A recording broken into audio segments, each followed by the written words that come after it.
Oh man, chat, I would have Alt F4'd so fast. I would have snapped my keyboard in half. Probably broke my fingers because I'd be like... Argh!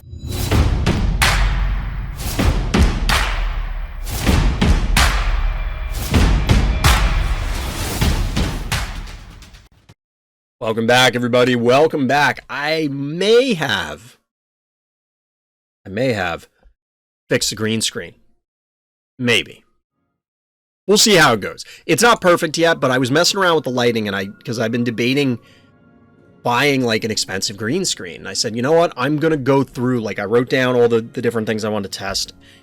And I think I've gotten it into a decent spot. It's just going to be a pain in the ass the next time like I have a brownout or something. And it's going to screw up the lights because for some reason they always reset. But welcome, everybody.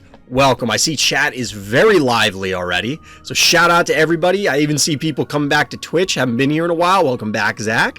Welcome back. You have no clue how happy I am the Sniffer won the Minecraft mob vote. You know, Scrungle, that is, in fact, a collection of words organized into a sentence. However, I will say that it has absolutely no meaning to me. I can't even begin to fathom what that means. What exactly does that mean? Gaming Beard 64?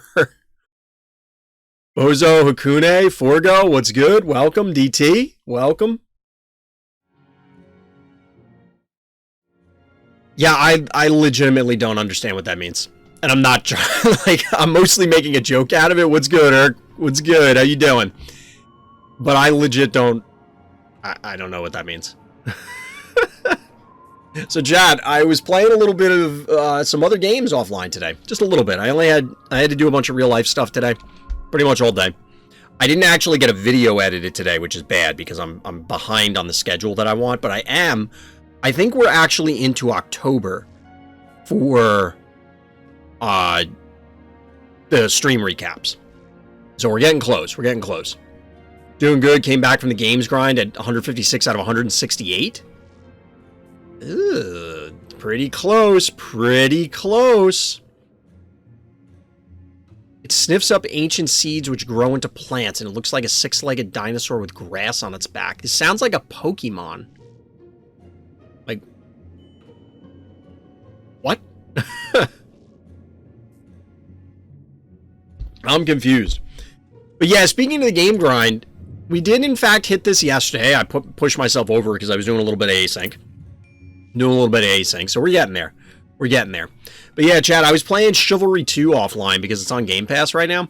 The game is weird.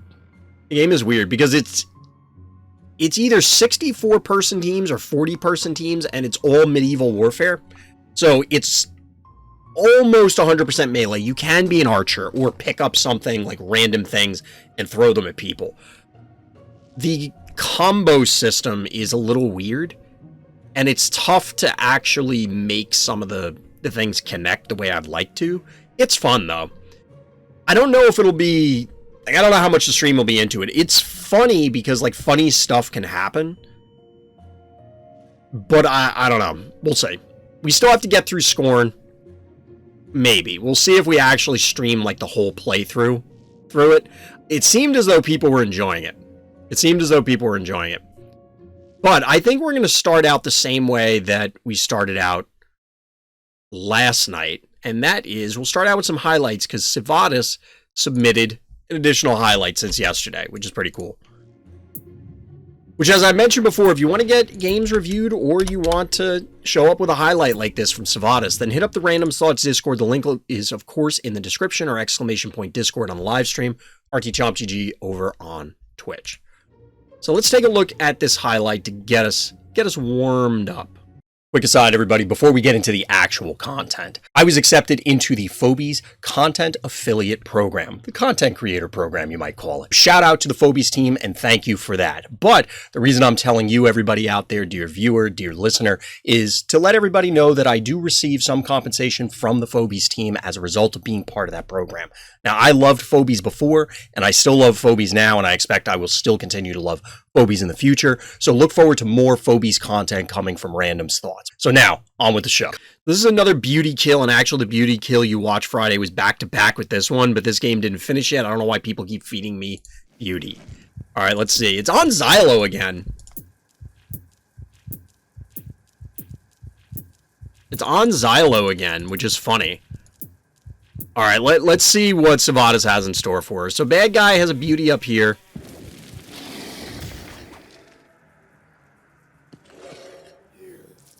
So we were obviously going to get the yoink.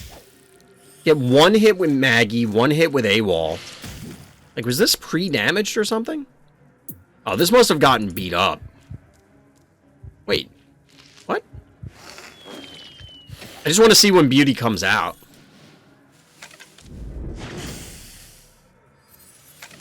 Like, what is... Because this is all safe. This absolutely looks like, oh, there's no way my opponent can actually kill the beauty, because it's 2,400 health right now.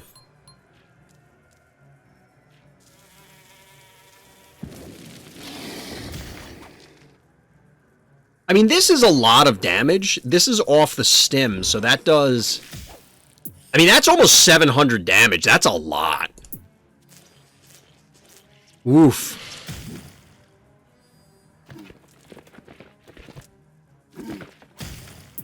Wow, look at this. Not gonna lie, this one was unexpected. Sivadas sitting... let me start over. Sivadas submitting another highlight for us. Not a full replay, but a highlight, because they got back-to-back beauty kills in 2 separate games on this map, Xylo. This one's actually a little obscure, but they managed to pick it out and put another beauty down. Just rolling everything in, and it's actually enough damage. Spider off of the stim. It's beautiful. It's, in fact, beautiful. This is, like...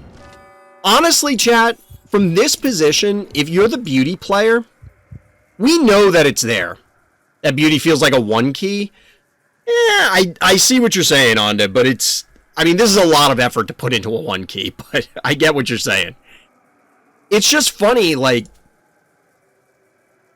From this position, right? From this position, what are the odds that you suspect your beauty's going to die? The main thing that I'm thinking is that they probably just assumed there wasn't enough damage, either forgetting about the stim, or they weren't aware of the Gravedigger break. I feel, at least personally, I don't know how everybody else feels about this on Xylo, but for some reason on Xylo, I feel like it's easier to just kind of get lost.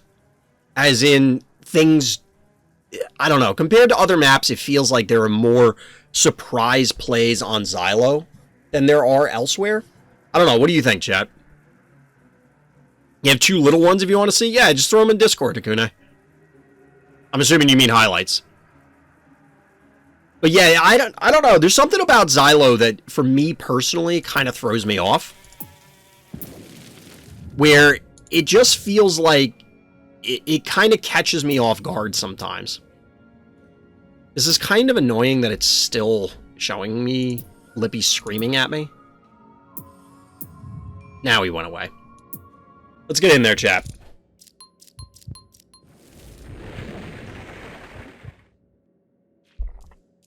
So we're on Pluto. We're on Pluto. We're going to try and get a couple game reviews in tonight, so that way we don't have a ton to do tomorrow. I don't expect that we're going to get a little chomp action. I don't expect that I'm going to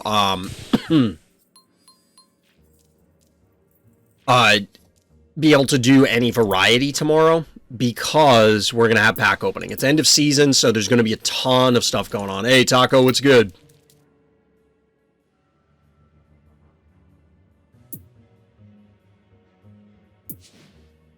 We're going to try a little sucky gaming here.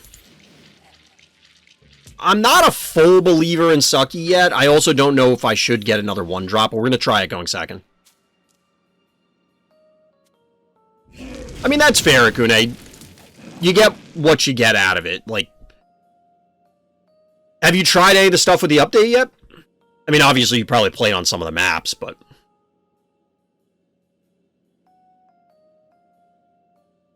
I was thinking about this today, in all seriousness, chat. I was thinking about this today that... I personally feel Phobies does need another event aside from content. I think they need a tournament circuit, something else to excite people. But I don't know. Gotta keep it key banked for inoculums. Honestly, DT, that's legitimately what I was doing it for. I just don't know if that's appropriate or not.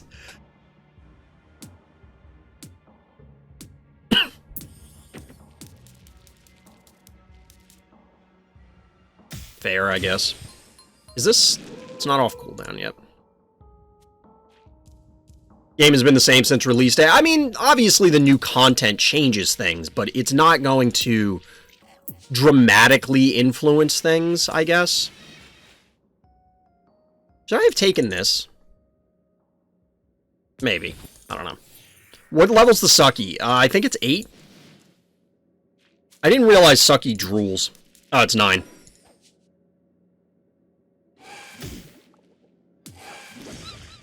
I was gonna say, like, you're gonna hit the Sucky and do nothing? Like, sure. I want Phobies to... Still waiting for a new game mode? Like, what are you looking for, Zach? What kind of game mode? I really need some new content, not including new Phobies and maps. It depends. So, I think we can talk about this more after the game, because I want to make sure that these discussions don't get lost in games. But... what are you guys, when you're saying new content, like, what are you looking for in particular? Because there's a lot of ways that new content could be interpreted, right? So if we move this up, this is 4, 5...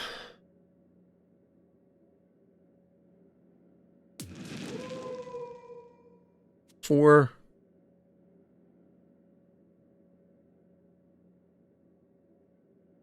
20... I think this lives. I'm pretty sure this lives.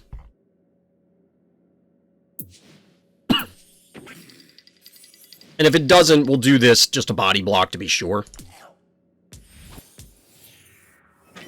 Sucky gaming, yep.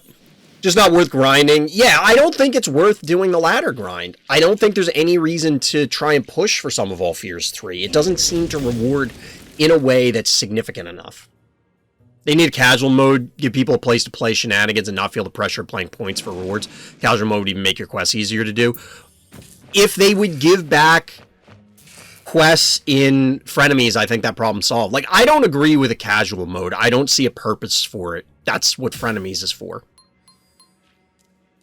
Need a stabby in between Sucky and Inoculums, maybe Corn 2. Yeah. So there is a quote-unquote tournament mode. Like, it does exist.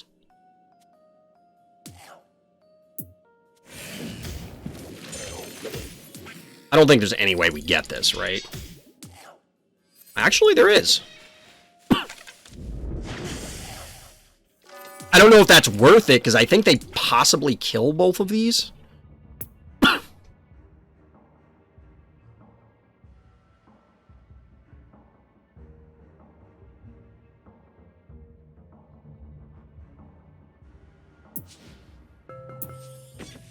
I don't know if this is what we want at this stage, truthfully. That's one fat worm, it's true.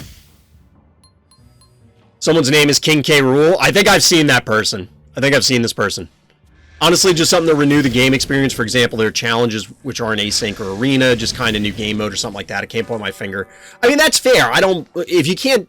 And I'm not putting this on you, Urk, but like anybody, if you say, I'm not happy with the way Phobies is right now, that's fine. And if I respond with, well, what would you want? And you don't really necessarily have like a concrete answer, that's fine. That's allowed.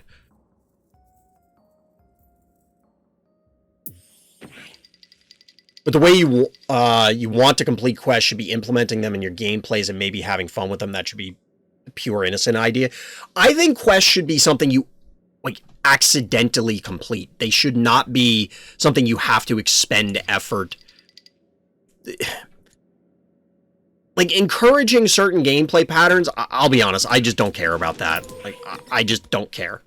Let me just play the way I want to play and give me the damn resources. That's the way I look at it.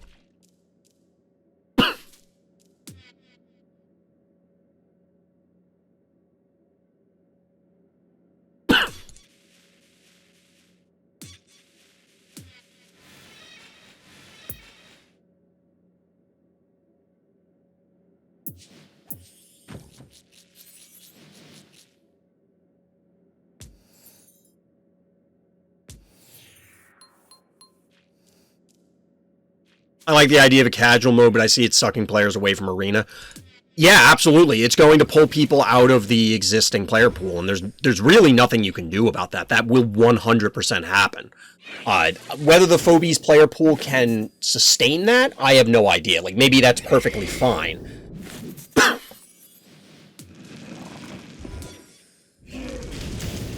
Is that enough?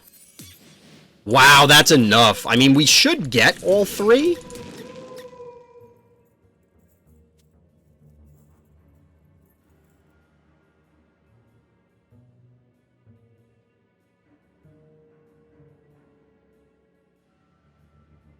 I mean, that's fair, Urk. And to me, we've talked about this before. There are many games, usually WoW, like World of Warcraft, is my go-to comparison for this. Give me 1 second, let me finish this turn. Again, we'll touch on this again after the game. Is this gonna die? Yeah, that'll die. You go here.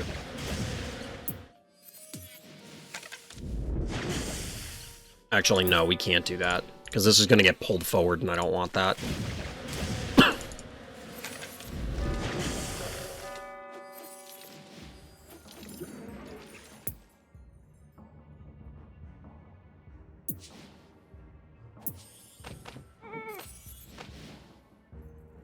Chat, we're doing it again, and I may live to regret this. We're doing it again, I may live to regret this. Play for points and people in rank will play a tractor and you... I mean, I don't blame people for doing that. Like, I can't fault anybody for playing to win in a ranked mode. But the problem with a dedicated casual mode, and again, I'll bring this up in a minute, but if you play a dedicated casual mode or have a dedicated casual mode, that doesn't stop people from playing to win.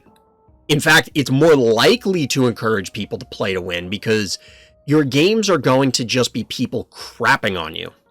It's just going to be somebody who says, well, I'm playing to win, and I'm going to beat up on the noobs who are going into casual mode to, you know, just hang out and have some fun. If there's no rank mode, I'm going to play my Jackalope army. But are you going to keep doing that when everybody just drops a tractor and quote-unquote real phobies against you? It's the dev's fault for making a meta where people abuse mostly move 3, range 3 phobies. I mean, yes, you're not wrong. Like, people are going to use whatever's good, right?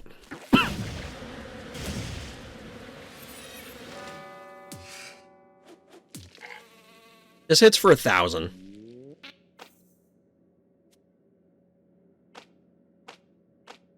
Is there any way...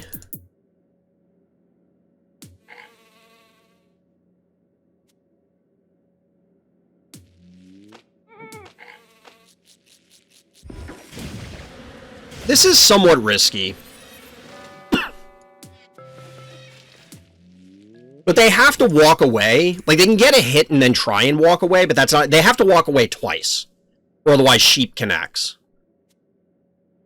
Some quests seem doable, like I got a quest with Gonzo where you have to power up a phobie 3 times, while the other ones, you can kill 3 phobies with Clinico. Yeah, some of them are better, some of them are worse. They were obviously just... This is our general idea of how the quest system is going to work, it feels like. Hi, baby. Harley. Who's a good girl? You're a good baby. Puppy's down here.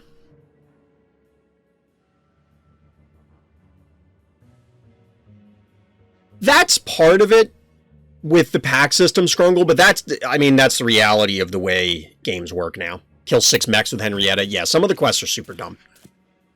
They're next level dum-dum. If there isn't a hi baby in a stream, it's not a stream, it's true. I gotta find a way to get her, like, actually on stream at some point. Because I really just want to.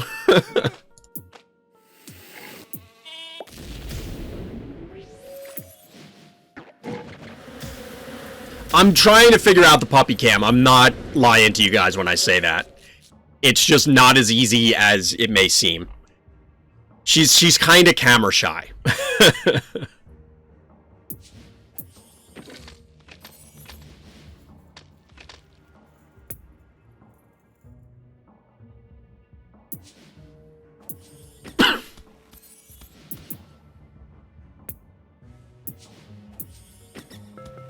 I don't know if this is right, but we're just doing things. Primate is underrated on Pluto because he can leap off the sim like Cassowary. I think Primate is underrated in general. I recognize that actually I could have killed this. I could have just killed this instead of doing what I did. Actually, wait. Yeah, I absolutely could have. I absolutely could have killed the erratic because this stays here and then I just move this behind it.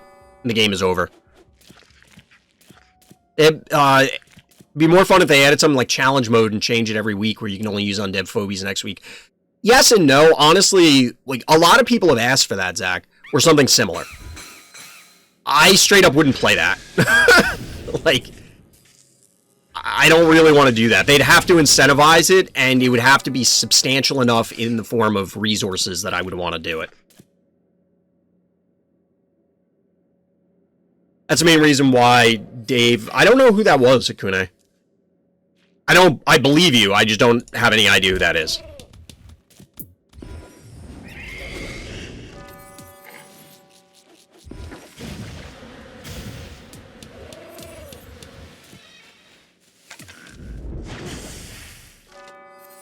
I know there was Dane Likes, or something like that, as a YouTuber, who's primarily a, you know, like, they play a lot of mobile games.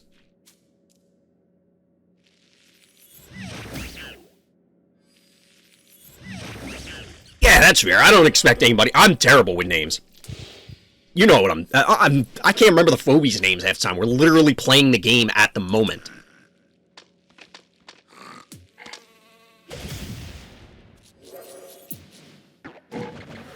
I didn't realize they stopped playing, honestly. GG, bad guy. GG. Start off the stream with a win, chat.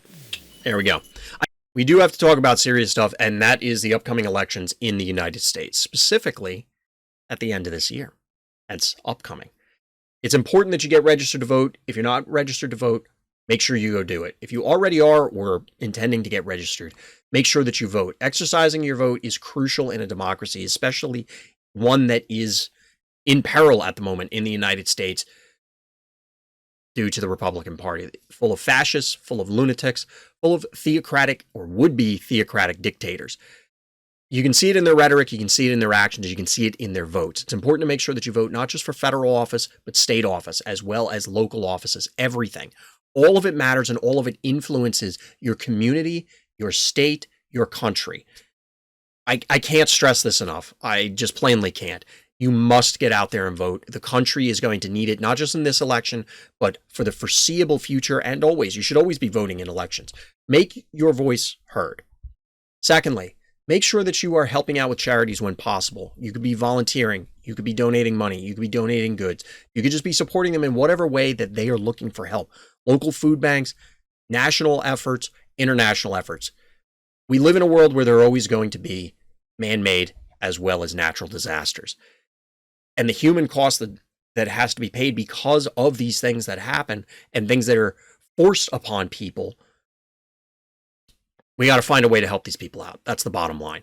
So if you have the opportunity, definitely look into helping out. You don't even have to go to great lengths. We're not asking somebody to give up everything they have. Just try and do something. Try and make it a little bit better for the next person. That's really all we're asking. And that's the bottom line. I still have fun with weird strategies often enough. So I think this is worth talking about. And I know I missed a bunch of comments because obviously everybody has their own opinions on this, and myself too. So I think this is a worthwhile discussion to have.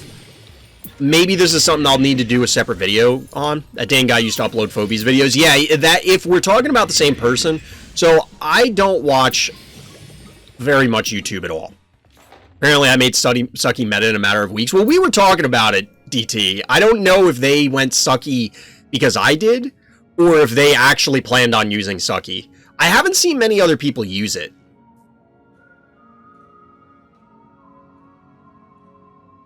I just checked chat, but it was Dios who was streaming Phobies. Yeah, Dios is streaming right now, I think, also.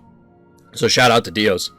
But yeah, I don't watch a lot of YouTube full stop, let alone, I do try and watch other Phobies content creators because, you know, other support and ideas and stuff like that, and just to get a general sense of, you know, being involved with the community, you know what I mean? But I do remember Dane Likes because they have way more subscribers on YouTube than me, and obviously we're getting way more views on videos, so I'm like, hey, well, what are they doing? And is that something that's interesting? Not to, you know, and it wasn't really something that I was going to do myself, and I'm like, all right, good for them. Dio stopped as soon as I started. Okay. But the fact that they stopped leads back to one of the points I was mentioning during the game, which is this. It's fine to fall out of love with a game. And the example that I was alluding to earlier that I always use is during WoW's peak, World of Warcraft, the MMORPG, I think it was when Ghostcrawler was still there, and I'm pretty sure Ghostcrawler was the one that said it, but I could be wrong, don't quote me on it. That somebody asked them in an interview, shut up, Libby. More rewards.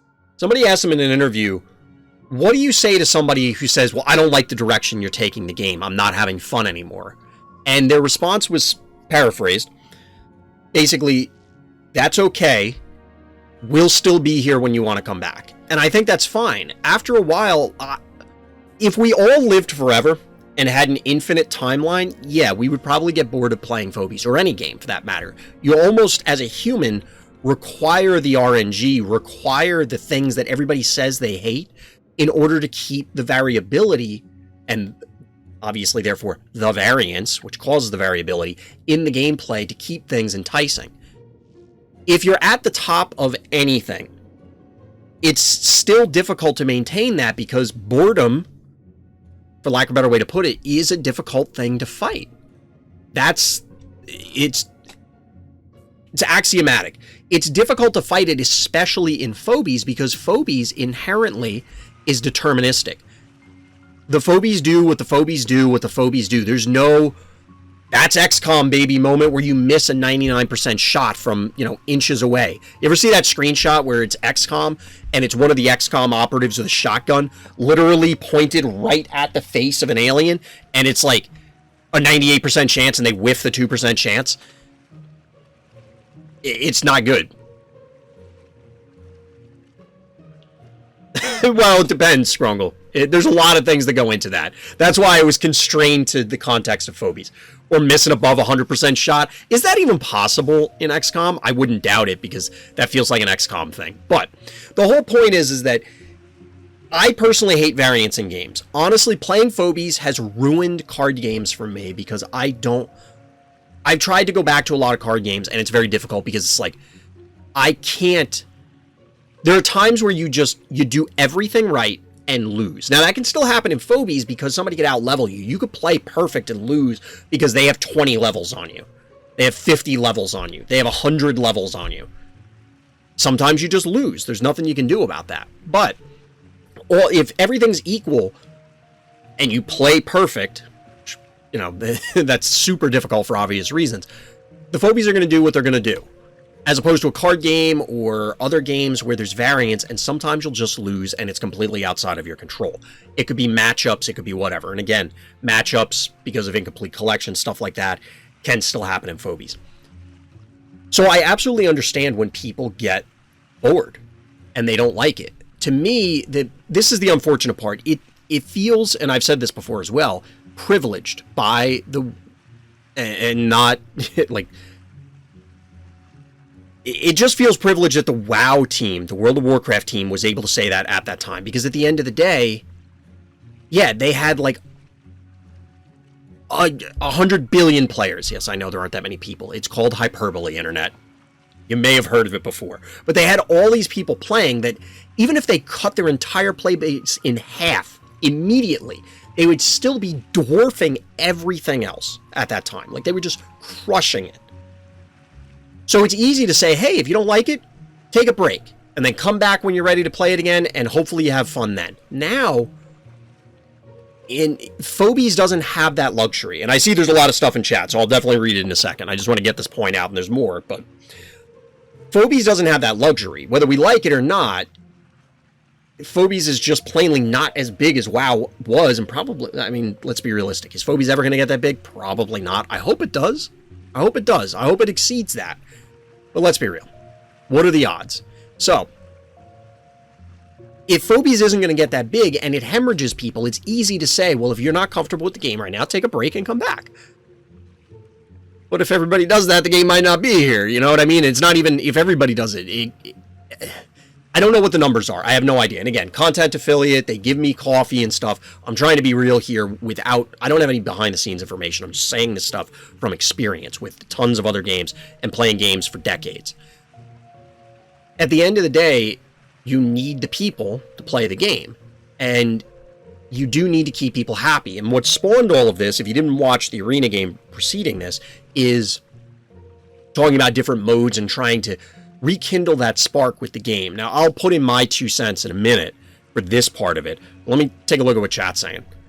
The only thing that makes sad is phobie variations. This is chess, but before we get to the fair point, you must go through gigantic years of grinding and get all the pawns at their best level. If I lose in chess, it's because I suck. If I lose in phobies, because I cannot counter some phobies and just hoping for my opponent to make a mistake, it simply feels bad.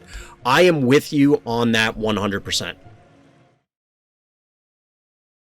Now, Hakune brought that up, and that goes into my usual tirade, which maybe we'll save for later, but my usual tirade is the biggest challenge Phobies has, aside from just the normal game stuff. We need to grow as a game. We need to grow as a community. We need to, just expand.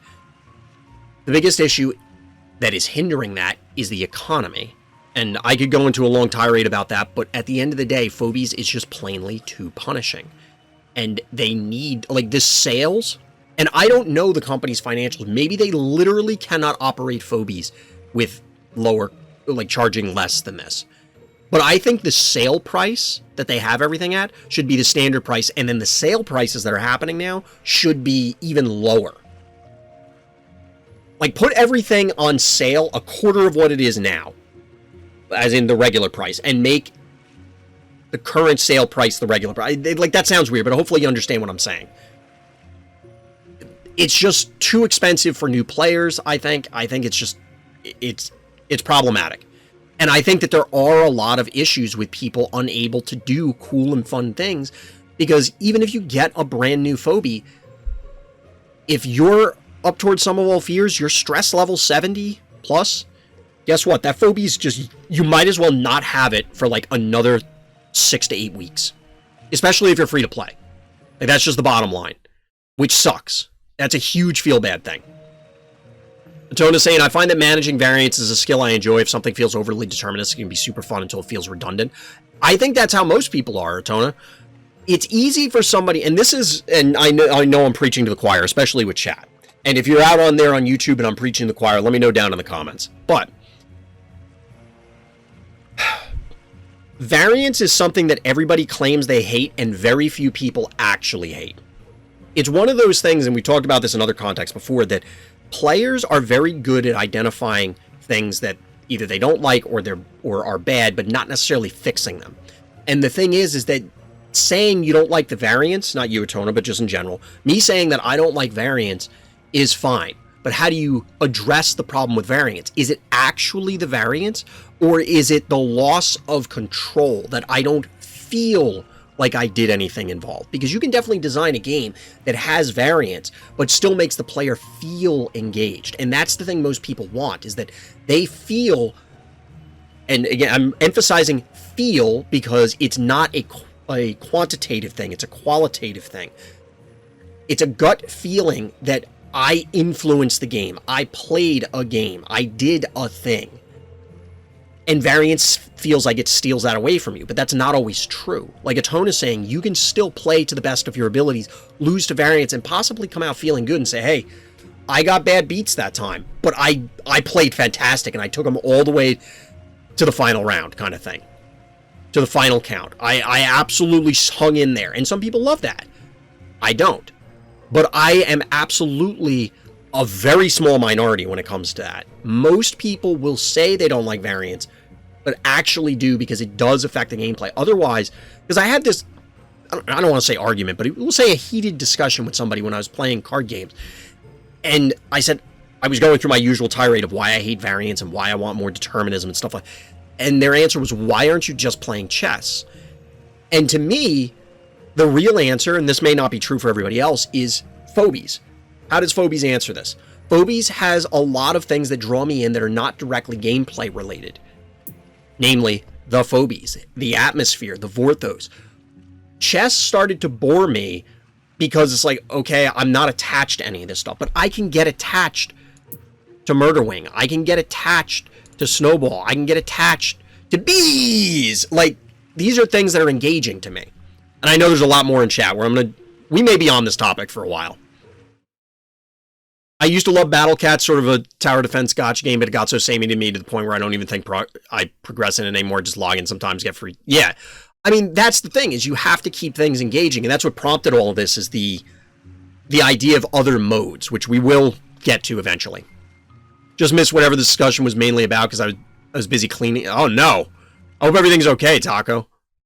Taking a break from Phobies means keep getting behind more and more. Simply find every game slightly on your opponent's side. I agree, Hakune. That's another part, because there isn't a good catch-up mechanic.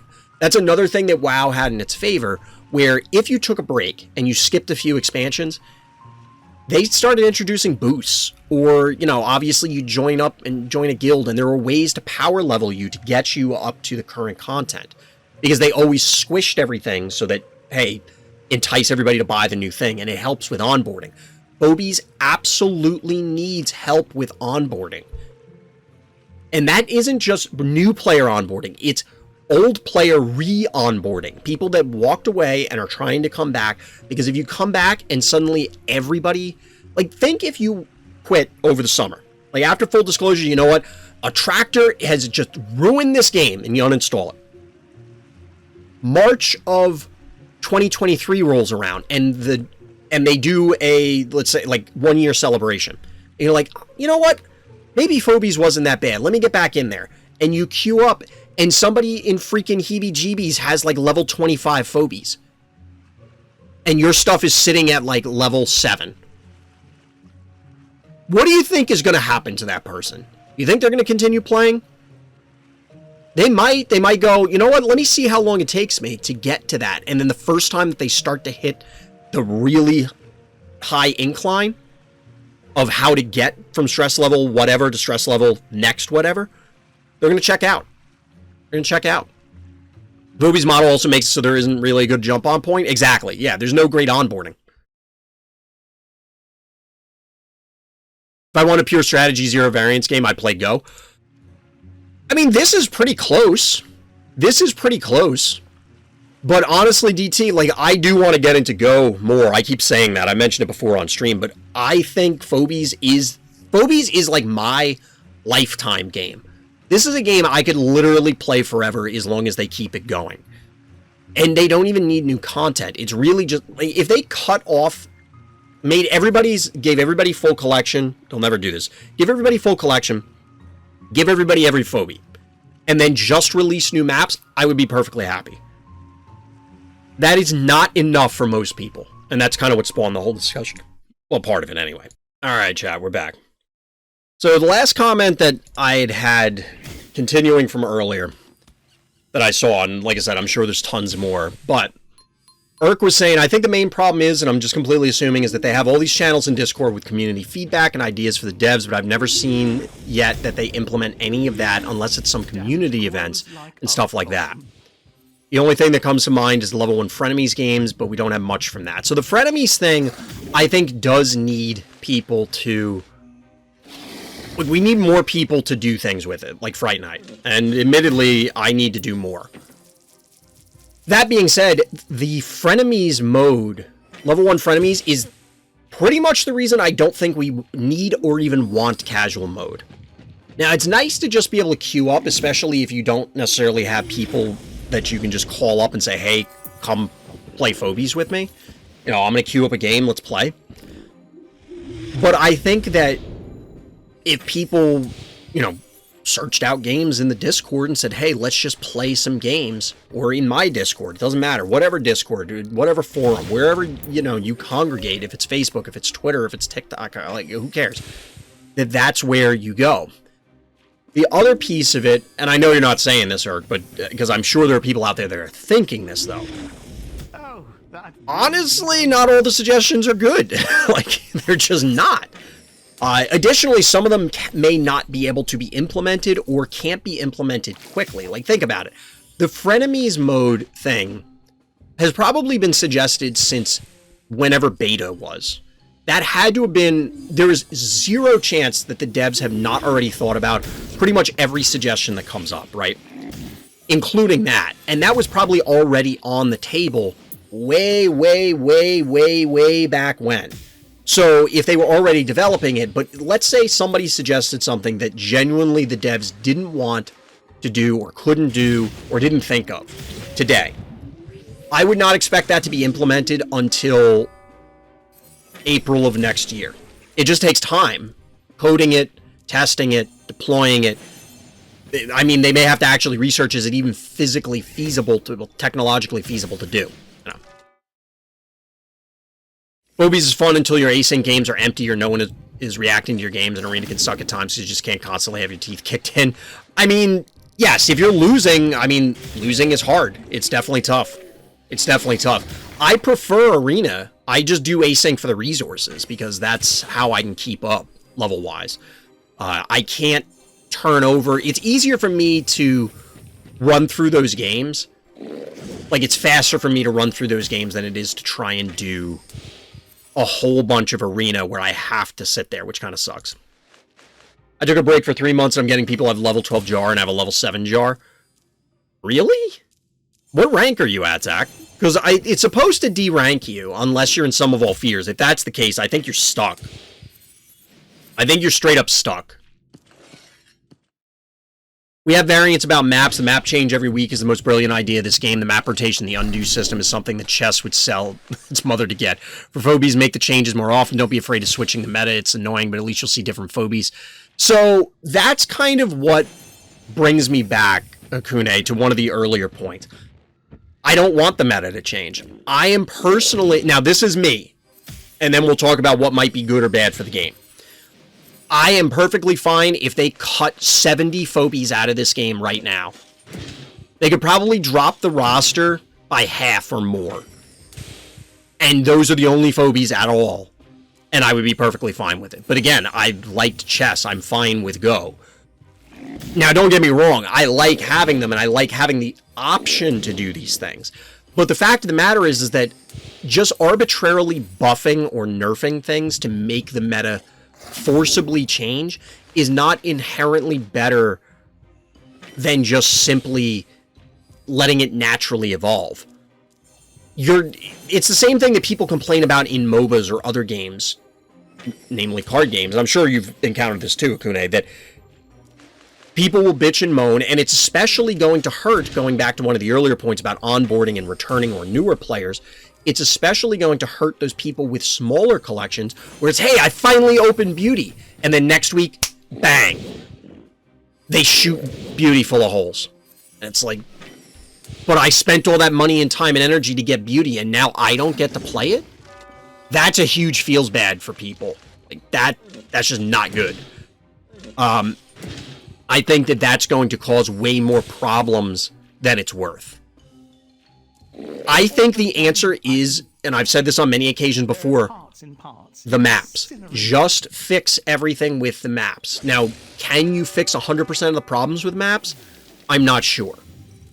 I'd like to believe you could, because there are tons of other games, and we've talked about it before, RTSs, that have done that in lieu of first-party patches and balance patches. They just address it through maps and skew the map so that whatever the good thing is normally is actually horrendous in this new scenario. And this other thing that's terrible, suddenly the stonks go up.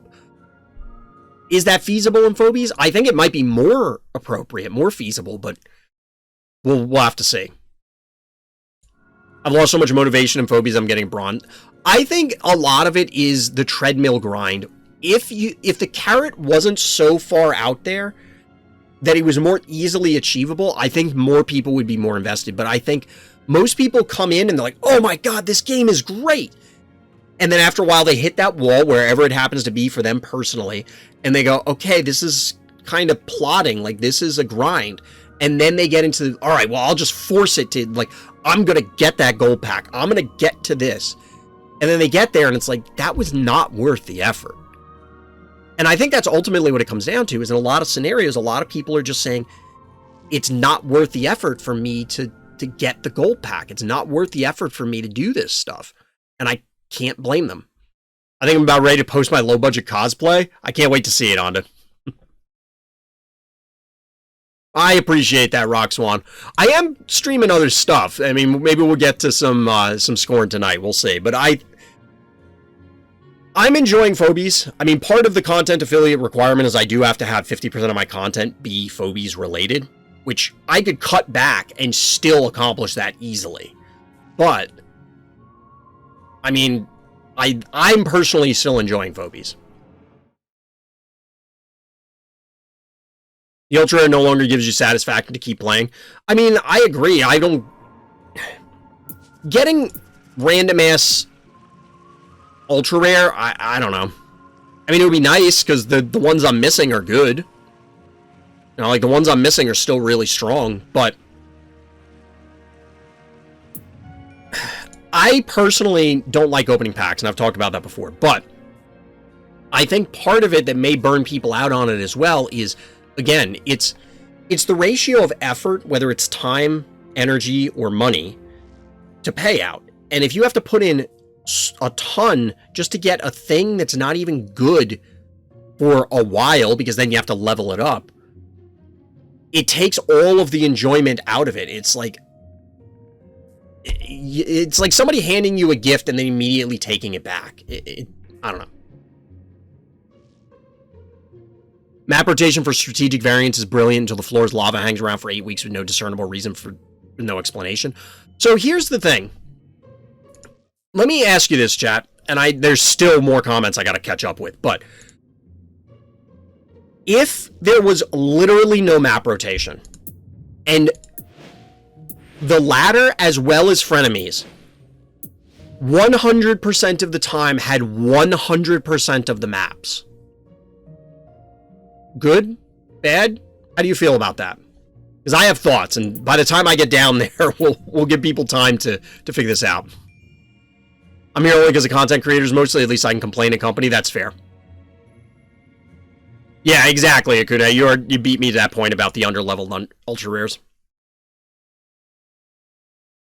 That's why I think the level 1 mode is great. The tournament mode. I want some apples, let me plant an apple tree. Okay, let's wait 5 years. Yeah, exactly. They're not, Taco, unfortunately. they're still showing up. Recap 6 with Mildred completed, yep.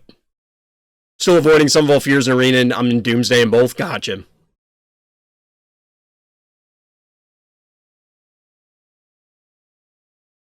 Just skimming chat to try and catch up. Another idea is finding the common ground where two players meet. The game compares their collection, leaves you playing with only phobies, which the other player has as well. With time, more people will get more phobies, but you will always have the same answers your opponent has. I think the problem with that is then, well, from a business perspective, that's obviously terrible, right? I think everybody can recognize that, because then what's the point of acquiring new stuff? Because odds are I'm not going to get to play with it anyway, which arguably is not too much different than what we have. But I feel like it would end up producing an even worse feeling than you have now, where it's like, oh, I just opened boss. It's level 1. I can't really use it for a while. Now it's, hey, I just opened boss. I literally can't use it, because not only will I most of the time not be able to use it, but then is that person's boss just better than mine? Like, it just adds another layer of obfuscation that I think would complicate it in a negative way. Plus, even if we assume that you have equal stuff and it's reasonable and all other stuff, okay, well, I got my new toy. I can't play with it, like, at all. Like, I'm just not allowed to. I think the answer is just make it easier for people to get phobies in general. Like, even if they took one of the two treadmills away, either acquisition of phobies or leveling of phobies, ideally both, but let's be real, that's not going to happen. If they got rid of one of the treadmills or just made it way easier, I think a lot of people's complaints go away. Because yes, it sucks to have to level stuff, but at least if you could say, all right, well, I'm getting all the phobies, I have all the cool stuff. Give me something. It's just too punishing right now. I got D-ranked from Doomsday 3 and get crapped on 2. I used your suggestion for Player 2 opening on Phobos, then went for Paddle's Dozer for Quest, and the result was hilarious. What was the suggestion? I don't remember that.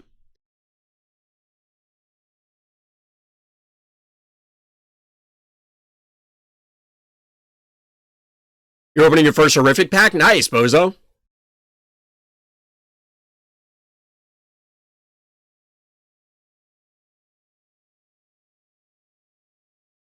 Excited to see your low-budget cosplay. I think we all are, Onda. I'm very curious. I'm very curious what people have. It's like when you get a toy and batteries are not included and you don't have batteries. Yep. Like, well, I can... Look at my cool thing. I don't know if the caps are the problem, though, Urk, honestly. Because that's another rail. That's another rail for this, where it's phobia leveling, it's phobia acquisition, maybe you could do that in the other order, and then it's the caps to prevent you from even getting those two things. We talked about it the other night, but I think the biggest reason, again, I don't have information about this from the team, but I'm guessing. The reason that they don't, or that they have caps, is that the caps would be fine if they increase the cap limit. I mean, you could if you pay for it, but I know what you mean. No matter what cap you put, somebody will say the cap is too low. Full stop. But I think the reason there are caps is so that people don't bot the game. I legitimately think that's the reason. It's the only thing that makes sense.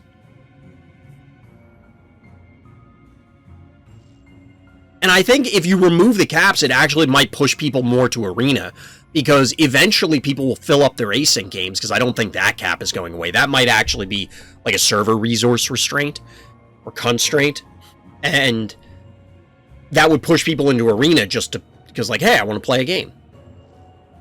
Maybe 2,000 tiers for daily cap? I don't think there should be one. Let's assume for the moment, let's assume for the sake of argument that it is botting. So when I say botting, somebody could hypothetically program a bot to literally do nothing but be like, spam all my 1 keys, then spam all my 2 keys, then spam all my 3 keys. And it doesn't matter win, lose, or draw, because you get some coffee, some tiers.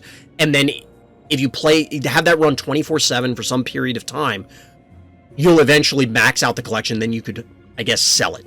Because people do that in other games, right? They bot for whatever the in-game currency is and then sell that to people. So the idea here is you don't want people doing that because, well, there's lots of reasons. You can figure them all out. Or trolling, yeah. So where I'm going with it is if we assume that it's for botting, get better bot detection. Now, I don't want to make that sound like, oh, it's easy. Just flip a switch. Just put the code in. It's that simple. I don't have any idea what it's going to require for them to do it. It could be impossible. But that's also not my problem. As a player, and as a content creator, as part of the content affiliate program, I mean, I'm not trying to bash the company, but, like, that's a you problem, not me as the customer problem. This could be, if this is a stopgap, that's fine. I think devs should give rewards for, like, top 100 players in each mode. Yes. I think they absolutely should reward the latter more. Now, I think they should create an in-tournament client or in-client tournament system that provides either the same or better rewards, ideally better, because I think ladders suck. I think ladders are actively harmful. For the most part. Do they need to exist? Yeah, probably. They're also the lowest cost creation. Like, it's easier to implement a ladder than it is to implement an in-client tournament system. Again, Maybe it's not, but it just stands to reason. I think that there's more involved. But I think that they need something else, and this is also kind of what spiraled into this long dissertation, that the game does need something to help reinvigorate the base. I personally think the answer is maps. And I think that tournaments are the next thing, but I'm not talking like worlds. If we get Phobies worlds, fine, that's great. Let's have Phobies worlds, and let's have everybody qualify in whatever means, and then they all fly them out somewhere, top 16 or whatever. Who cares? But the reality is, I think that you need something to give people because that's where tournaments can also help, as another way to either be a resource sink, which players wouldn't like, but the devs would, and also another way to inject resources into the economy. So what if there was a buy-in of experience or tiers or coffee or whatever for the tournament, and then it paid that out? Or it even just net positive payout for tournaments where there isn't a buy-in, but everybody gets a participation prize, and then the people who win get something else. Like something on top of it. Because that gives people, even if it's something minor, something else to do besides ladder that allows you to get more resources to continue accruing, so that way when you go back to ladder, you're not just getting your dick knocked in the dirt. I think that those are great ways to do it. I appreciate the contests they're doing. I think it does help. And maybe we're all wrong. Maybe everybody, like the casual, because remember, the people that are super invested in Phobies and playing Phobies day in and day out and hitting gold packs are not the majority of the player base.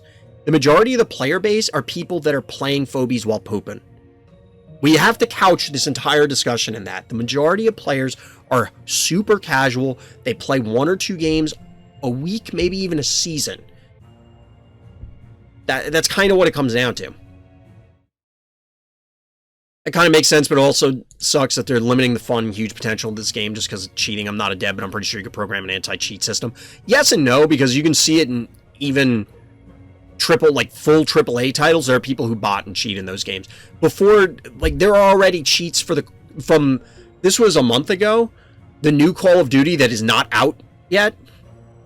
They had an open beta, and there were people selling cheats for that beta test. It was like a 3-day beta test, and they already developed full auto-aim cheats for it. Now, you can make the argument that Activision Blizzard, because they suck, for a lot of reasons, more serious ones than just being bad about this sort of stuff, that they don't want to put the resources into having their team, because they probably could create the anti-cheat system, and just aren't, like, somebody on high is saying, no, don't bother with it. But let's be real. I'm going to go out on a limb and say that Activision Blizzard has more resources, whether it's personnel, it's money, it's whatever, compared to Smoking Gun. So, is it possible? Sure. And that's why I said, yes, in my opinion, it's Smoking Gun. That's your problem. Don't limit me because you're trying to get around, like this is the stopgap to prevent something. But if that's what they got to do, that's what they got to do. We have to look at it from both sides. Well, we don't have to, but I like to. I would make it like that. The seasonal pack is a chance to give you an ultra rare. The ultra rare percentage is dropped on your position, or you get more chances to get an ultra rare. Yeah. Absolutely. Or like you get extra coffee. What if the seasonal pack just gave you straight up coffee? Or XP. Some other, or even tiers, whatever. If they don't want to give you real, like the real currency, the paid currency, coffee, which you can already grind in game, but let's say they don't want to do that. Give me, like, for every, like, if you're in first place, you get 10,000 experience. Or 100,000 experience. You know, like, and then have some percentage of that divided among whatever you are. Maybe it only pays out to the top 100. And then it's like 100,000 experience at first place, and then 1,000 experience at 100th place. Figure it out in the middle. Something. I think that would be fine. It does give the rich get richer problem, or induce a rich get richer problem, because like, so Hoploy up here is at level 116. Imagine that every season they're getting an extra 100,000 experience. Now, when you get high enough up there, it almost doesn't matter because that's like barely anything, but it is snowballing it. But does this game work well as a poop game? It seems poorly structured for that kind of thing. Async games are fine, because you could probably finish... Well, I guess it depends. How does your regular poop visit go? YouTube, normally I ask for comments. I don't really want those. But if you're pooping, it takes a while. You could probably play a bunch of async games. Just take a bunch of turns. Depends. Chess for me was a pooping game as well. Fair. If they're that capable of making cheats, then what's stopping them creating a cheat of eliminating the caps? It depends. I mean, it's going to depend on what the... I don't know how else to say it other than it depends, Urk. Like, it's what are you trying to do? What is client side? What is server side? That sort of thing. 5 games left for gold, closing in. 168 games left for gold. Yeah, how the client works, it's basically going to come down to which things are local that you can impact. So, like, a bot that's a screen scraper, for example. And again, no botting. Botting bad.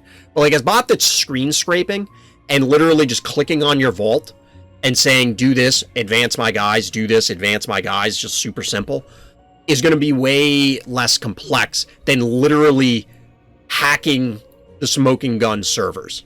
If you're watching this on YouTube and you made it through the ranting and raving, come by the live stream, RTChompGG over on Twitch. You can listen to it live. Or, of course, hit up the other links in the description for the Discord. You can probably get my takes on this as well. It's always funny when different people submit games, but they're against the same opponent. So our hero here is in the orange trunks on Opticon, Urkevina, Gralian Gaming Part 2. So we'll see what's going on here. See what's going on here.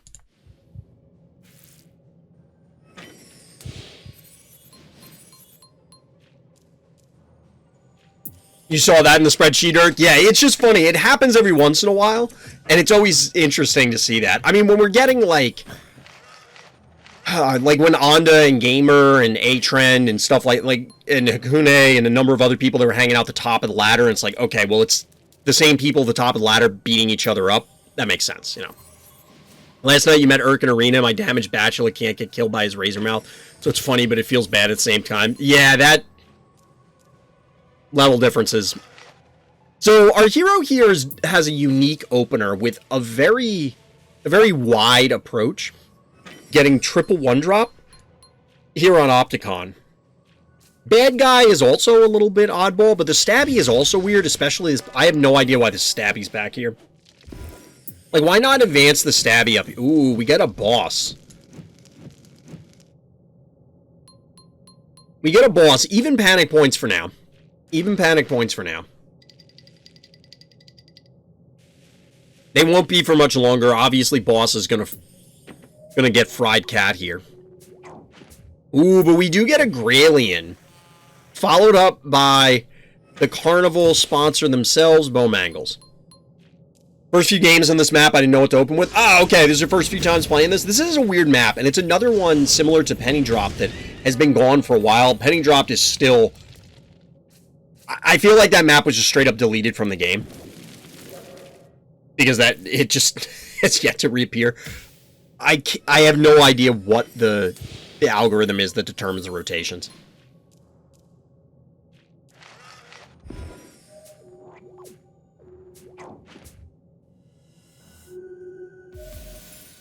Is this there's no way there's a dead boss already, is it? There's no way there's a dead boss. Oh my god, chat.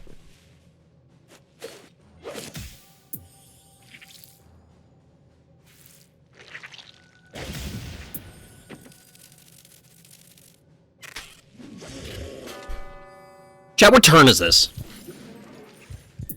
Chat, this is turn 8. Oh no. It's turn 8! No! Turn 8!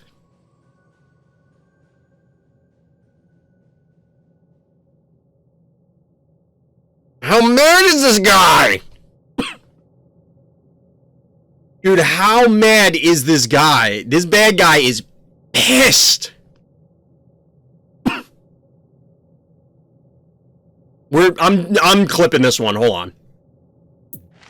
So this was not originally submitted as a highlight, but this is absolutely a highlight. We see a little Graylian Gaming coming in here, and if you're watching it... Okay, I saw the chomp come in. Let me start over. Give me YouTube mode for like 2 minutes, chat. We want to get this. This wasn't originally submitted as a highlight, but this is absolutely highlight reel worthy. We get a little Graylian Gaming happening, and you know what? Even if you're the big boss man, somebody else is coming off the top ropes, and here, it's actually Urk's entire team just about. Graylian, the old switcher you into just the dog pile. Boss, absolutely get wrecked. That's a bad day at the office.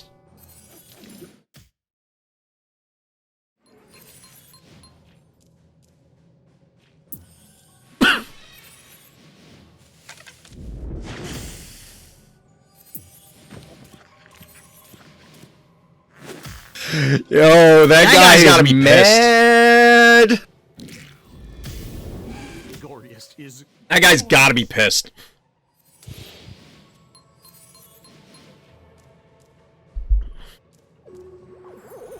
I gotta make sure when I do the clip later that I point out that look at the turn. Pointing the wrong way. Like, look at the turn, because I should have said it. That is savage. The Graylian. Yeah, the Graylian lived. And you know what? Oh man, chat, I would have Alt F4'd so fast. I would have snapped my keyboard in half. Probably broke my fingers, because I'd be like... Remember the beauties we saw earlier from Sivadas? The beauties from Sivadas? This is up there with the... Because it's like, what are they doing with these beauties? Why? Apparently people hate their own boss, too. Killing Aurelia is like spitting in the face of your opponent. It is. But it's like, if you heal any other Yoink Phobia, I mean, it's the same. We've talked about it before. It's basically the same thing. Imagine if that was a Moffat or something, which maybe it wouldn't have worked out because of the positioning. So that, actually, yeah, it wouldn't have... No, because it would have pulled it to, like, here. Would have pulled it to, like, here. But, point is that... That's just... Oh, my God.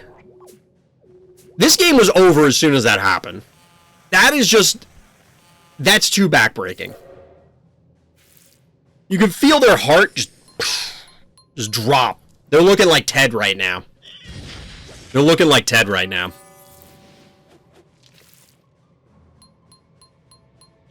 Just hurts. It hurts.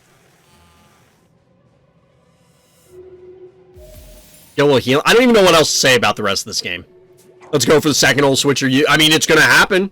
It's live by now, isn't it? It's going to be live next turn.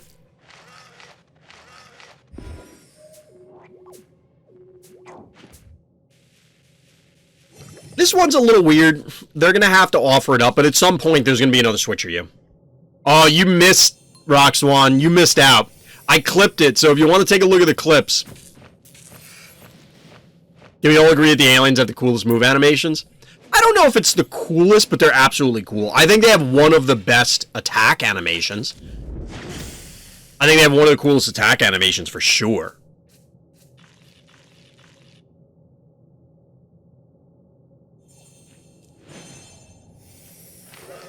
Yeah, if you don't want to go looking for it, Rock Swan, you can just look at the clips. Yeah, boss got beat up by Ted. Just absolutely got crapped on.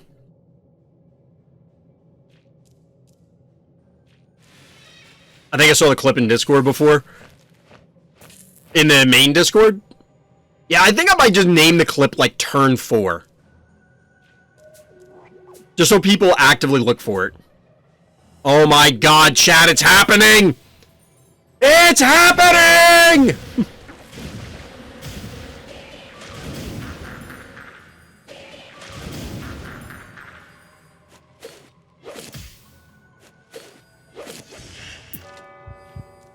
Just when you thought it was over, we get even more Switcher U action. The boss takedown was on, like, turn 4.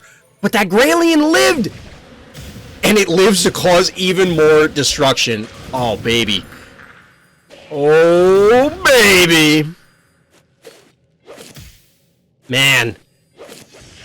Bad day at the office.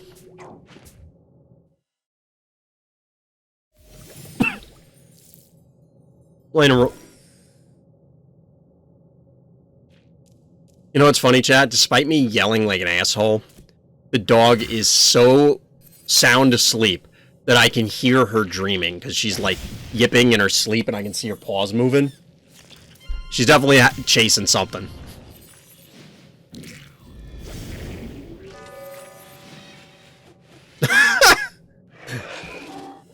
A little grimdark with that, huh, Scrungle?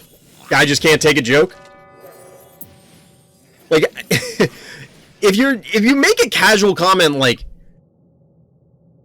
hey, how you doing? Person responds with, I will end you. It's like, all right, pal. Let's tone down the intensity a little bit.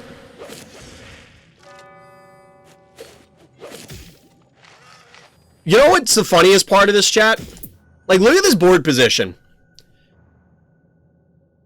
Somebody's going to point it out in chat, and I'm trying to avoid saying it, but who do you think is winning on the board right now? I mean, we saw bad stuff happen to bad guy the whole game. But I want to point out that they have 0 keys left. There are 13 keys!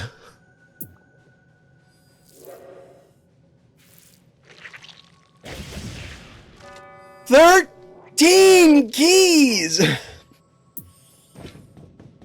Yeah, that's kind of what I expect, Scrungle. That's kind of where I was going with it.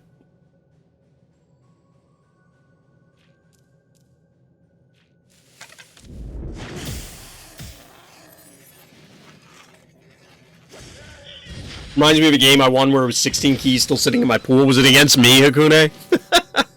It might have been against me. I know we queued against each other in async a few times, and I was like... I've talked about it before. I'm not throwing games intentionally. I don't throw games intentionally. I just don't, because I mean, I guess if you count, oh, well, I don't want to concede, so I'll just march all my guys into yours, because I'm gonna die and we're wasting time. But I'm not, like, zoning into a game like, no, I'm gonna throw everything. If I throw, it's because of a mistake. But in async, I'm throwing because I'm just doing stuff. I just don't care. Raelian taking down Boston Erratic, and those 2 victims didn't even do something. Yeah, it didn't even matter. They did nothing. Missed the mother load. Well, I saw it, but, like, was it actually, like... I mean, what does it hit here? Is it this turn? I mean, this is a pretty good hit, but it doesn't, I guess it does result in a bunch of deaths here, so this is pretty impressive. I don't know, it's one of those things where it's like, we saw 2 such bonkers plays that it's like, everything else has to live up to that standard now. This was absolutely, I don't want to take away from it, because this was a great motherload hit. It hit 4 things, resulted in multiple deaths.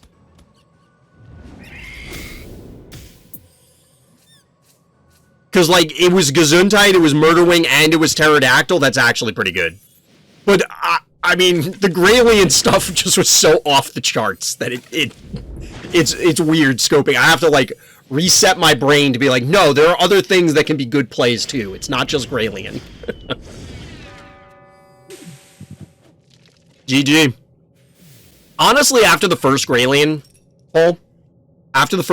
pull, I just kind of checked out. I'm like, oh my god, bad guy is just... They're just crippled. They're crippled. And then it got worse. It got worse for bad guy. It's like, good god. Good lord.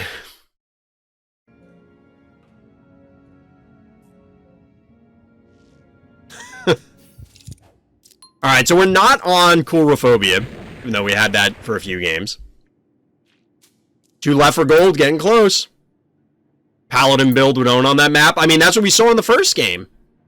In the first game I played on that map. Honestly, the turret build seemed like just stack turrets over and over seems fine.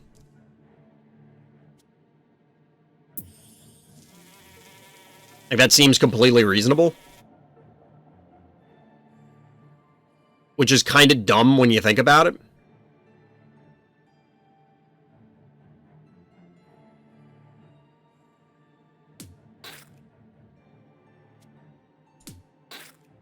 I mean, we have turrets showing up on basically every map, right? Every small map is mostly dominated by turrets.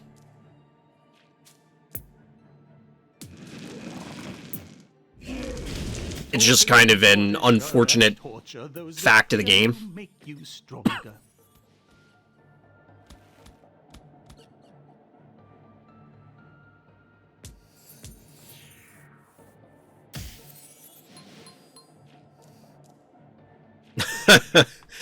It happens, Strungle. Everybody's got to play their part.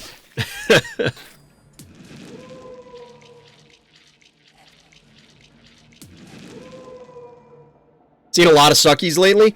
DT is popularizing it. I mean, I don't know that I qualify as seeing a lot. This is the first... Well, we saw one earlier tonight, but I do not see sucky a lot. Like, at all, basically.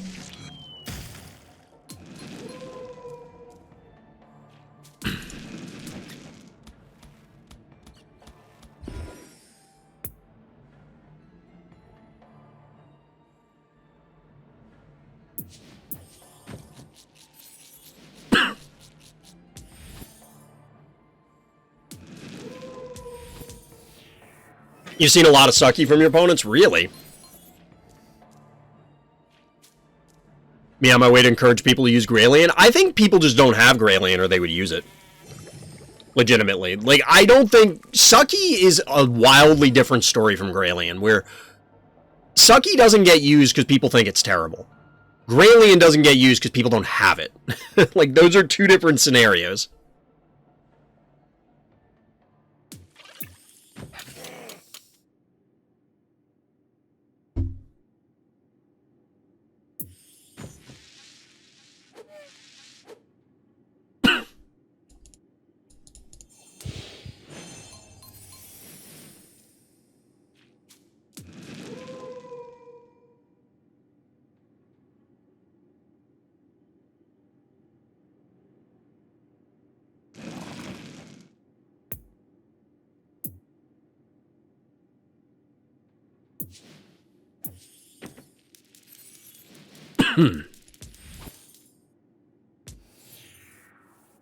So, we're at 4 Phobies, which is not great, but this map going first feels like a pretty big advantage.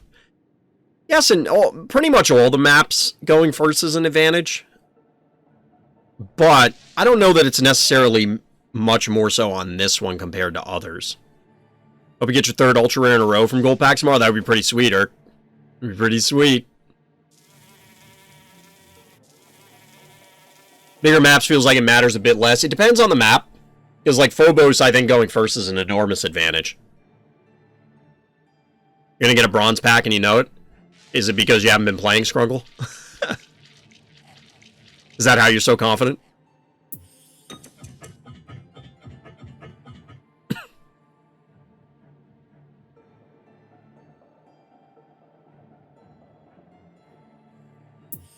Do I have Klepto? Yeah, I have Klepto.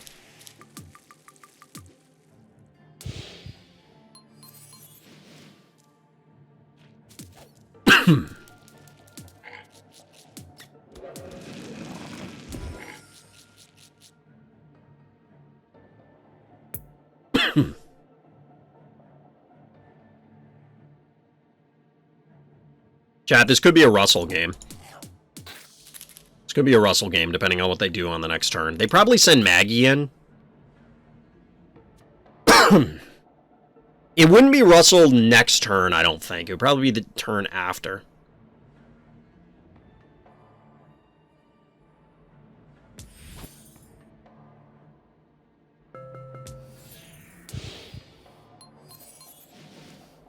And whenever I need to choose if I need to use Klepto or Hevo 3.0. Sounds like a good problem to have. You know what I mean? Everybody wants Russell. The Caw. Honestly, because as I mentioned before, these new Phobies that I've acquired, I've been trying actively to find scenarios and not just fall into the trap of I'm going to use the same phobies every time. Openers are one thing, because you just, like, I can't play Russell turn 1. But these other ones, I can make things happen. Okay, they're body block. I was going to say, like, I'm just going to go kill that.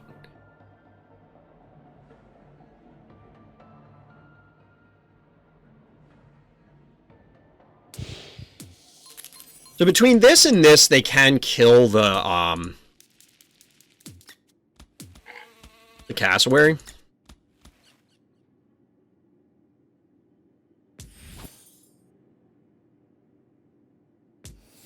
But they can't really threaten anything else. There should be some kind of roadkill phobie. Honestly, I'm a little surprised there isn't one. Like, in all seriousness.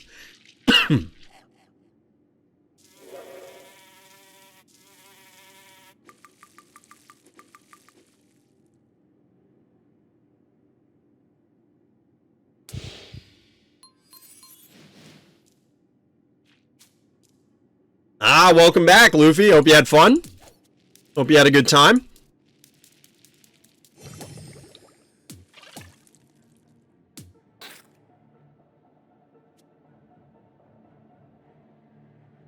We have 14 keys. They have 12. The question is, can we kill 3 things and not lose anything? And because then Russell would be valuable. I think we have to wait 1 turn. They have to commit in for Russell to be worth it. Because then I'll be able to pounce on them and they can't extract easily. I mean, Hevo 3.0 is the better answer, right? So what does that mean, Luffy? Is that good or bad?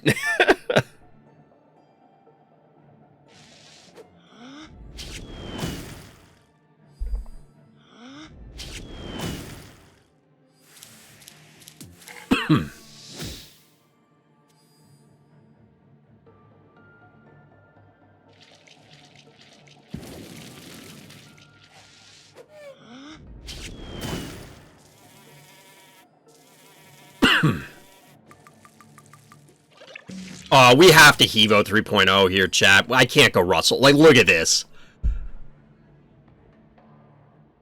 Okay, they're taking it back. I might Hevo 3.0 here anyway, just with this. I think that's good enough. Oh my god, yeah. Honestly, it might have been better if I let this die, because then I could have cracked one of these, walked the Hevo up, and gotten, like, a hit on the jar directly. Or something like that.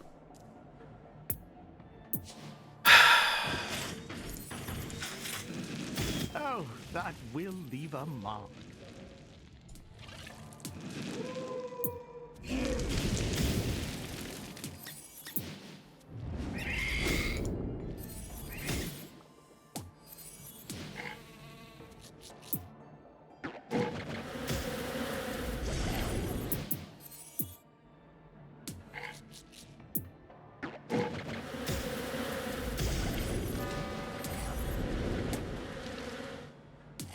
Sucky is less important, right? Like, we kill this.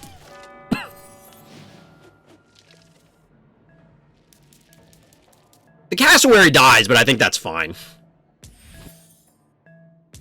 Is Hevo 3.0 the only AoE that doesn't do half damage when it spreads? Probably. Noxious doesn't do less?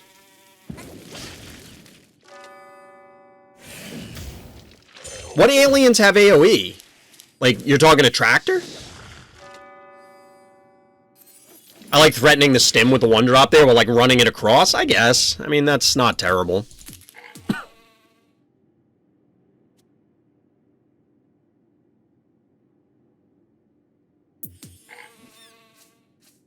I guess we'd have to clarify the ranged AoEs, because, yeah, I think all the melee ones don't. Really, a tractor and repeller have 100% AoE? I thought theirs had drop-off. I guess not. He has nothing to lose, he's going for the memes. I mean, I get it.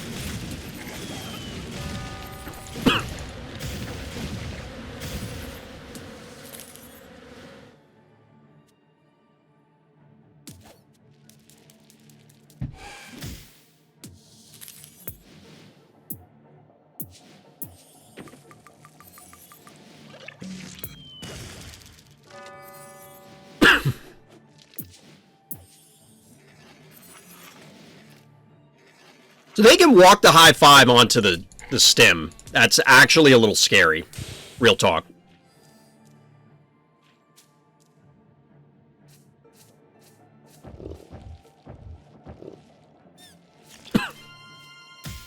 Oh, they're gonna do... Wait, what?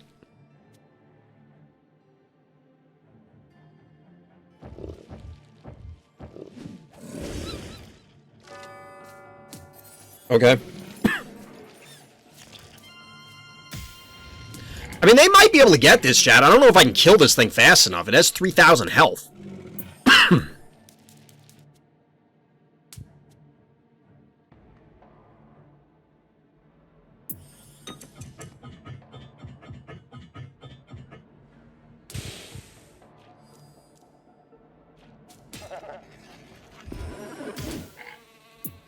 Problem is, that's going to pull it onto the stem pad.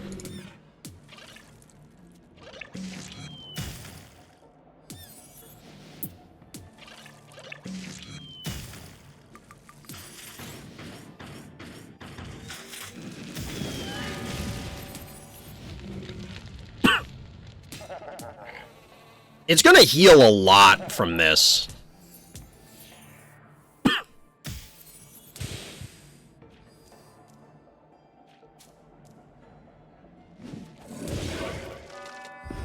You're fine, yeah. I mean, we probably are. When are we getting Hevo 4.0? Hopefully never. Hopefully never. I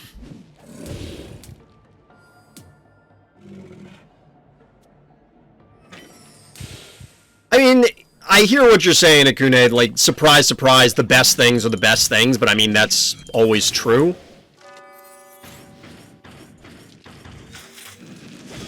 GG. Off the losing streak, chat. We got there. If you're watching this on YouTube, you may not know what I'm talking about. So come by the live stream and watch me lose in live action. I don't know where I was going with that statement. I kind of lost it partway through.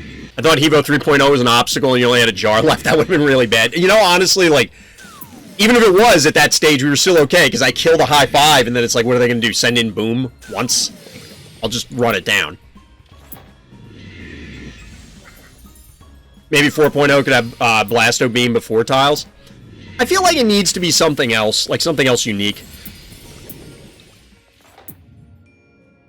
Alright, chat, we'll do the Sivadas replay. We'll do the Sivadas replay. Then maybe play another arena game or two, and then maybe some Scorn. We'll see. If I'm gonna keep losing, I mean, we won the last one, but... who's this against? There we go. Alright, so our hero here is Sivadas in the blue trunks on COUL-ruh-FOE-bee-uh. It seems like this map is just following me around tonight. Don't play Arena much, but had some fun with Chuck on one of the new small maps. Opponent makes a grave digger near the beginning that messes them up, I think. Alright, let's see what we can learn on this one. So we do get the early grave digger. I'd like to see a jar variation, maybe 4 range lob, 100 damage, and 1 move, and has 4 keys. I don't... So we could talk about this more after the game, but I don't think we want more... I don't think we need more long-range things. I don't think we need more long-range things. I think that inherently slow... What the...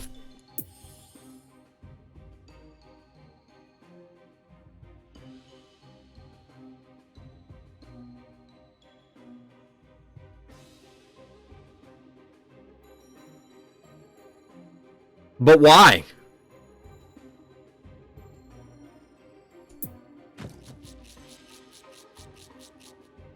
But why?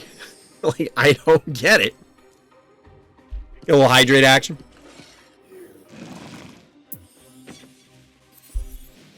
In all seriousness, like, I want to ask this person, why did you do this? If I can't see it, it doesn't exist. What, their heart? Like, you just win the game because if you block off their heart, you win? I don't think that's how it works. I legitimately don't understand. Now, this was it was stated in the notes that this was in Arena. So maybe they misclicked and meant to blow this up. Because that would have made more sense. Because, like, hypothetically, you could have something here, and then something here, all targeting the heart. and they ran out of time, maybe? I don't know. He's gonna airdrop a misanthrope, obviously. I mean, in all seriousness, yeah, they're setting up a handicap. Ha! I'll win without the stim. But in all seriousness, when I see plays like this, and I think it's important for, as a teachable moment kind of thing, it may look insane, but why did they do that? There had to have been a reason. Because there are times where I do stuff and it's just like, yeah, I'm just doing things. And I'm just clicking buttons. I don't think this was one of those moments. I have no clue. Like, here's the thing.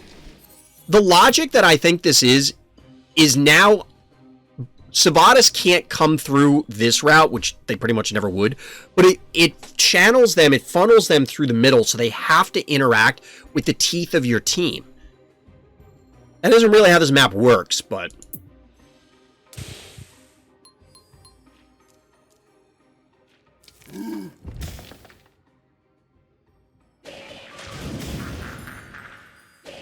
So at this point, can we say this game is over here? We know the outcome, but, like, is the game over as soon as the stabby gets here and you don't have, like, 7 keys banked? In all seriousness. Is that how this map is playing out? I'm disliking my honey bear answer to turn off the stim. I think that's fine as a race breaker. You know, like, you have your range guy on your stim, they have their range guy on their stim, and then you honey bear in order to turn off their stim and, like, they just get less damage. I don't know, well, Alistor is a good answer, but I don't know how you dislodge any of the good turrets from this spot. Like, at all. I legitimately don't.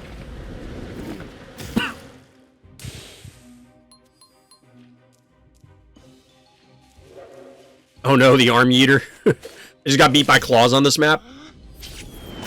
I'm like 500 on this map, I think. But my first few wins that got me to X and O before you saw the earlier losses was from, like, the first few days, so nobody knew what the hell they were doing. Not that everybody's had a ton of experience with this map, but obviously you could go research more, you could look into it more, that sort of thing.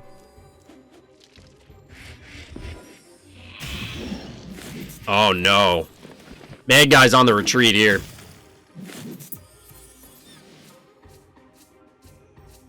We're on the back foot here.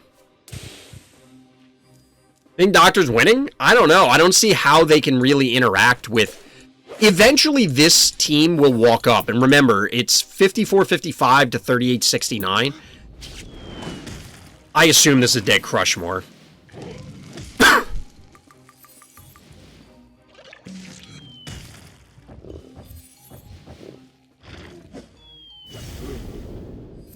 Maybe defending your stim pad should be a higher priority. It covers a panic point too, so early murder wing. Somebody had said that earlier. I think it was Hakune, like turn 1 murder wing. But then you give up all the panic points. Well, not all of them, but... Like, say your opponent opens Snowball to this top panic point. Which maybe they don't. Say they open Snowball. You go Murder Wing. You Fireball. 2, 3... You could be here, 1, 2, 3. They can't reach it again, so they'd have to pull back. I don't know, maybe that's fine.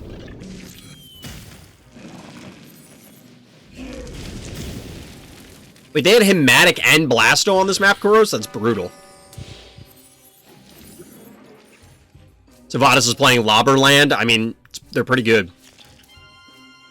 I usually do Ray Chargels on the stim because Murder Wing is too fragile. The thing is, so the game I played earlier, somebody just basically marched a turret across the map. And I couldn't get to it fast enough. So it's a turret's a 1 move, so 1 movement, 2 movement, 3 movement. 3.5 turns. That's enough time to see it coming.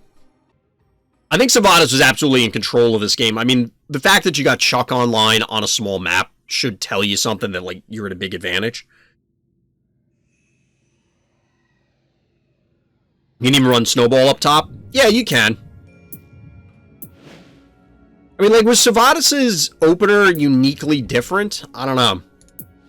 It was another game where the first player won on this map. But yeah, you could run Snowball 1, 2, 3, 1, 2. Murder Wing. Because we're obviously talking about the scenario that you're going second, right? Going first, you have a lot of momentum on your side. In fact, I think the wins I got were going first.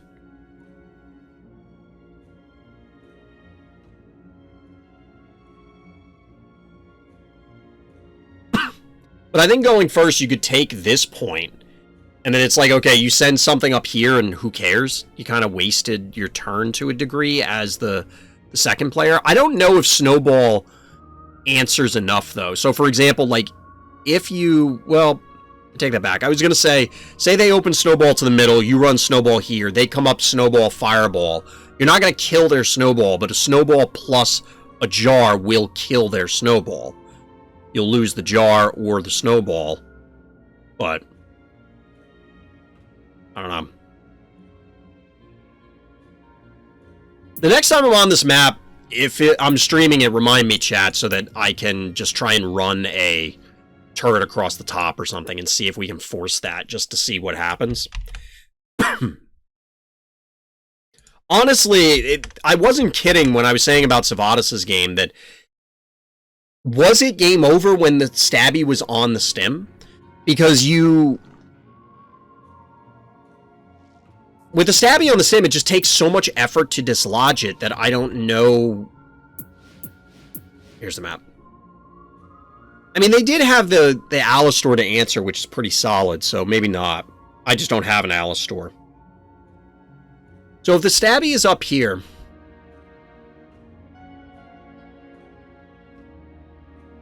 Snowballed.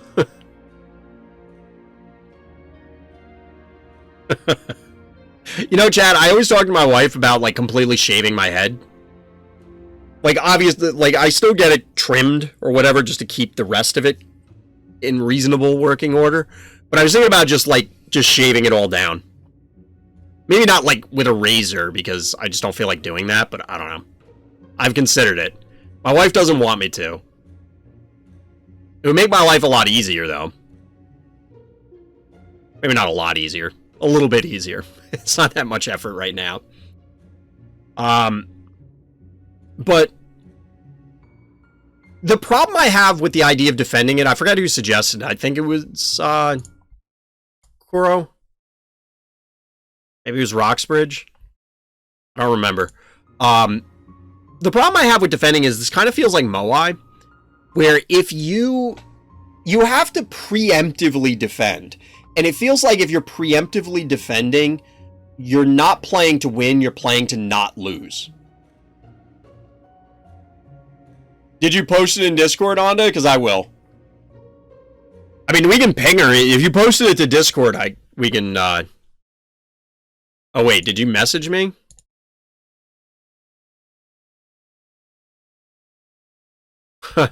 Random person that sent me a private message in Discord with an attachment? No. Not even bothering to look at that.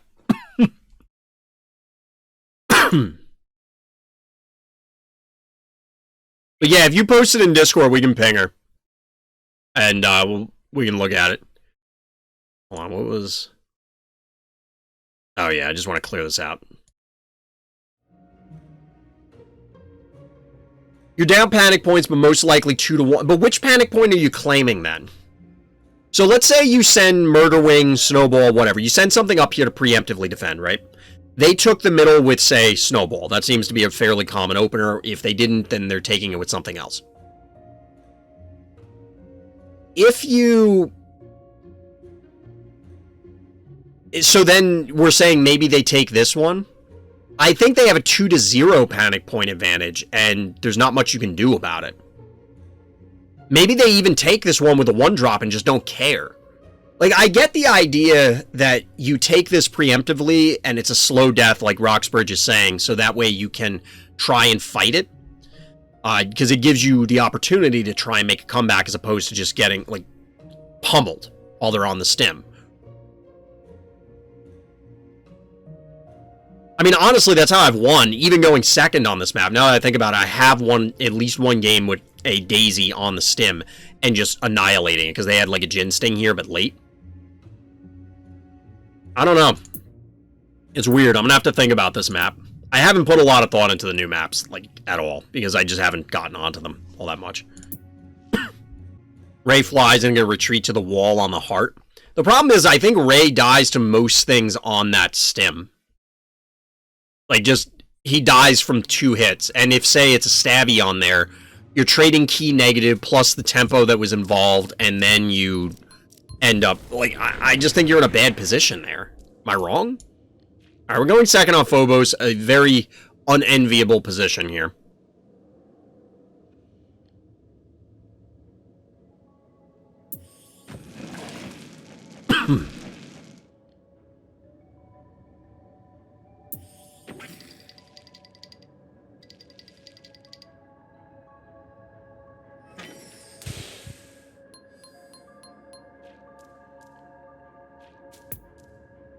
I just haven't figured out, like, what is the appropriate thing on this map. Because nothing feels good going second. What Phobies am I realistically hoping for from the pack tomorrow? I don't know. I mean, honestly, most of the stuff I'm missing are rare or ultra-rare. Is Attractor an ultra-rare or is it rare? Because Attractor is the one I want the most, probably. I think that's the most impactful one, followed by various ultra-rares. I'm not even sure off the top of my head, like, what Phobies I have versus what ones I'm still missing, other than the random ultra-rares. Lately, I've been facing Kuro the most. Yeah, I mean, it's only been these last 2 days. That's the... When you hit Sum of All Fears, and I don't think I'm Sum of All Fears 2 in async, because I do that just way more. Like, I just play more async.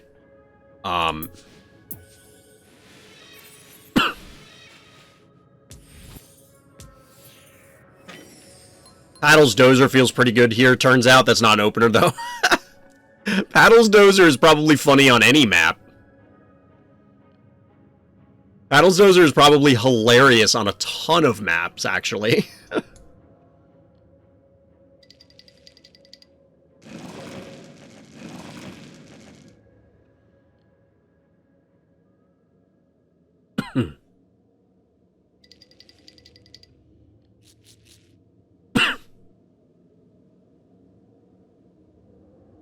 Morty and paddles. That actually sounds hilarious. It's funny, the first thing that you think of when you're talking about paddles is, oh, well, it makes all my one movers that much better because they can get in there. It's the greatest increase you can get, I guess, technically.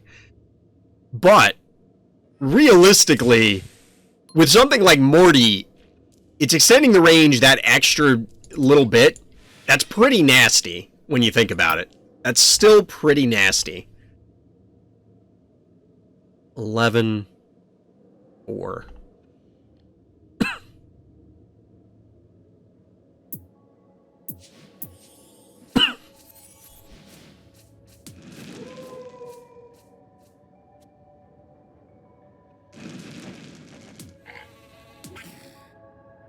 Then 7, 8:30.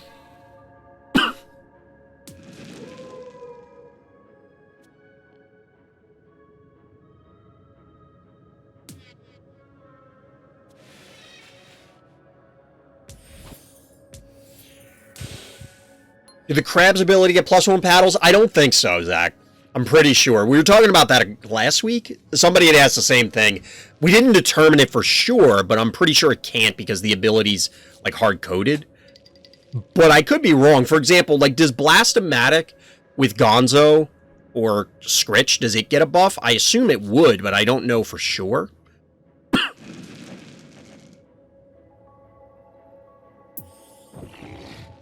That's a Mr. Tramples. That's kind of spooky scary.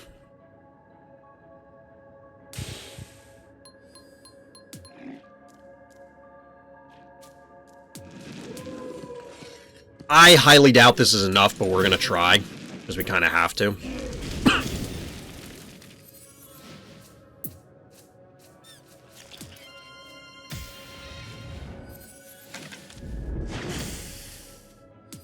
Okay, it is enough.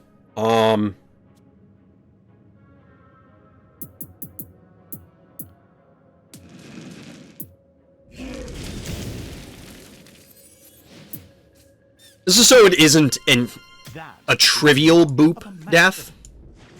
I mean, we're gonna lose a bunch here, but I need to make them work for it.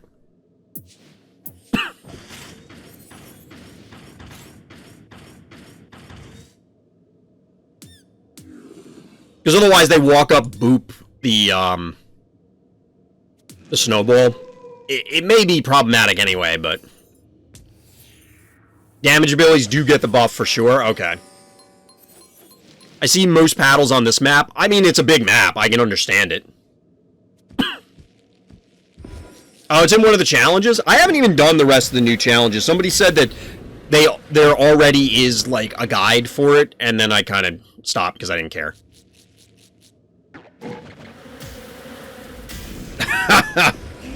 3 tabs that are YouTube and the other one's me. Good luck with understanding anything that's happening, Scrungle.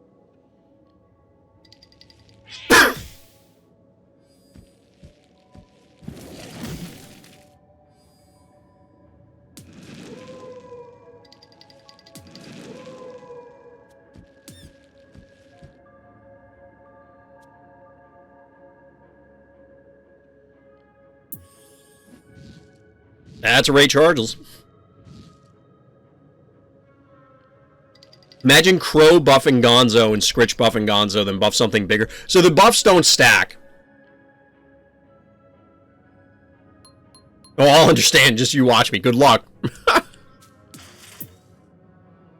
I see. They saw it.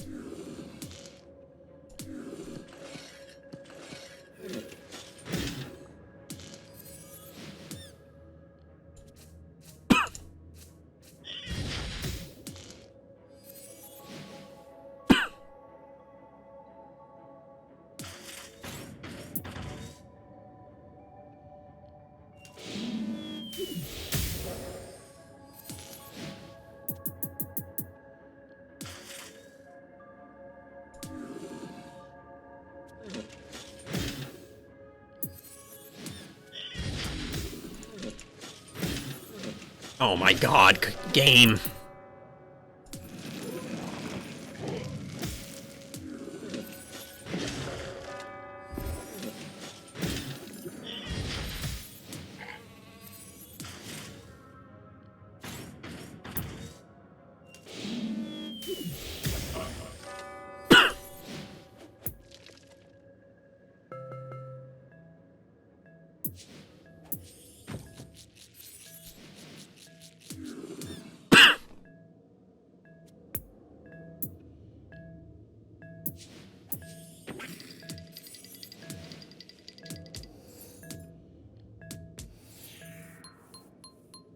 Could you use Snowball Pole to get 2 attacks with Hiva?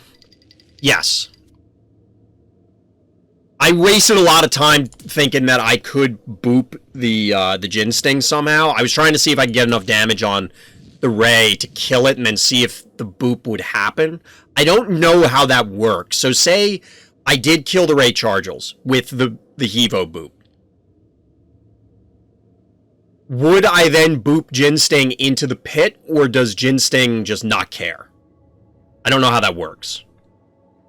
Already posted my low-budget cosplay pick in Phobies main Discord. Alright. Take a look after this game. I was wrong. I understand nothing. The voices are becoming relentless.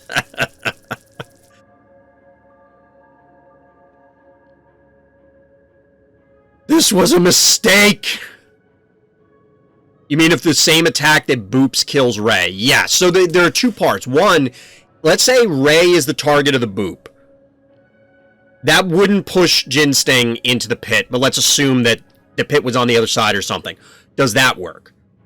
2 is the scenario that I had where Ray would have to get killed by the AoE of the boop. Does it kill and then check for the displacement, or does it displace and then check for the kill? I'm not sure which it does sequentially. It banked to 10, that's kind of scary.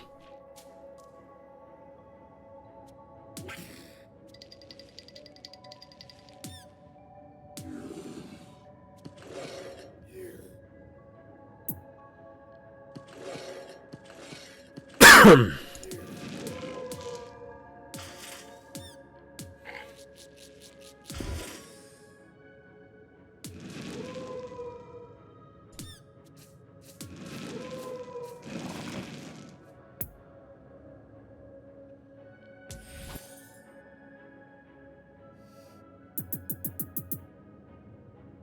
guess we do it this way.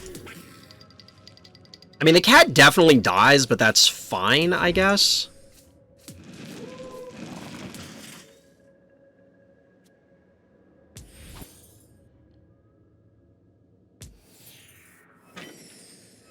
I think displacement happens before death, because you see the tombstone get moved when using Kerbloom.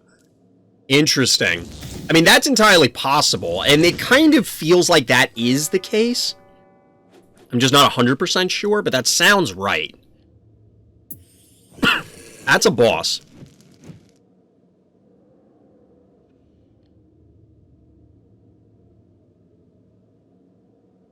That's fair, Forgo. That's fair.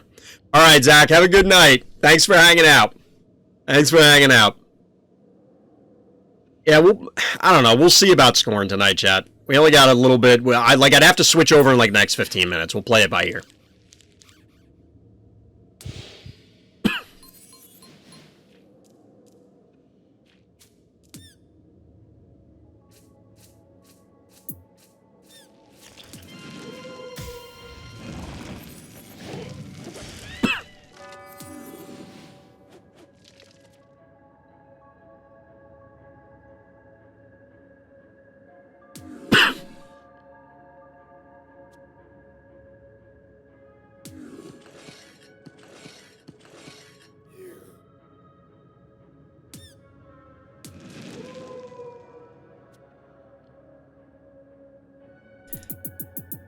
We're going to do this a little bit differently.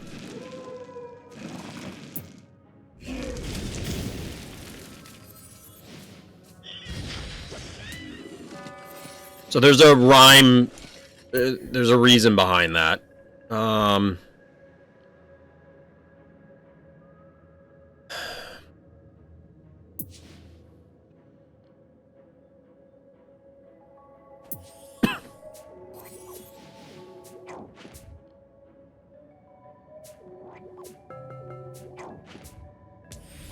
There's also a reason for this. Block Slammerhead in, Russell game. I mean, Russell, it's still, the funny, as much as I want to use Russell, they still have 6 keys, and they just pop out a Clinico, and they're not in terrible position. Yeah, a little Graylien action. A little Graylien.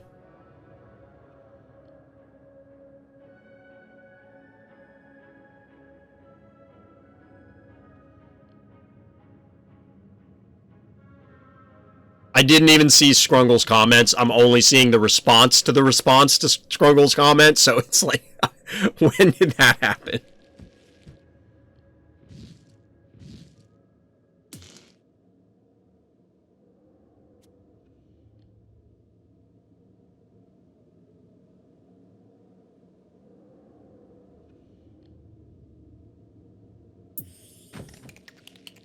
That's a Scritch. Oh my god, that's a little spooky scary. When did I get Graylien? Earlier this week. Quite literally this week.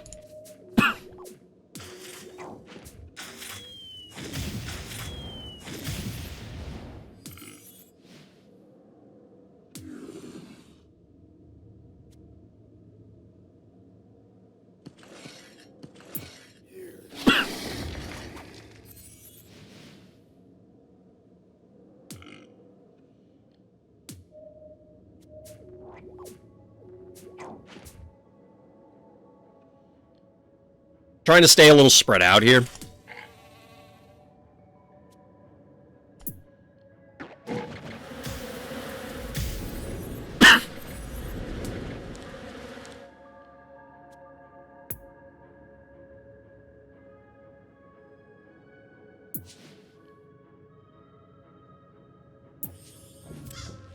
What the hell, chat? They're out of keys.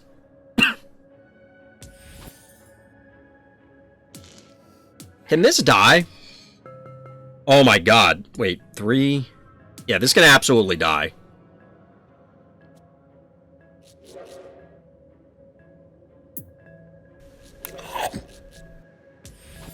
I don't like giving up the stim like that, but I think that's too much of a risk. Russell now is free here to use and they'll be sad. I mean, it might not be that sad, but it is quote-unquote free. It only costs a mere 8 keys. I mean, we're absolutely going to see the COUL, chat. Like, it's happening.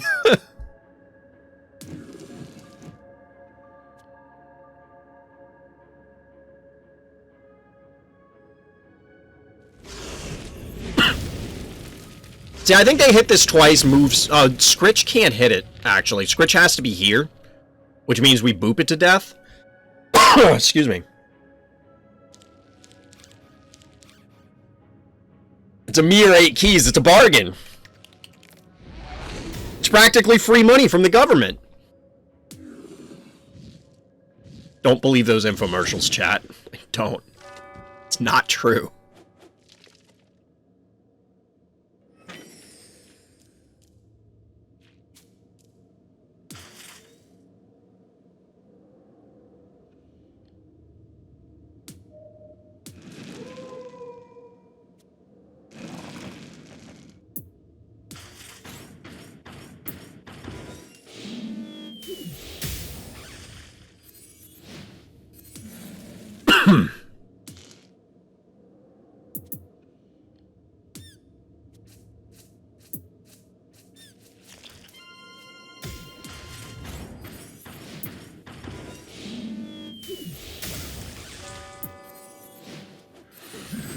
The COUL!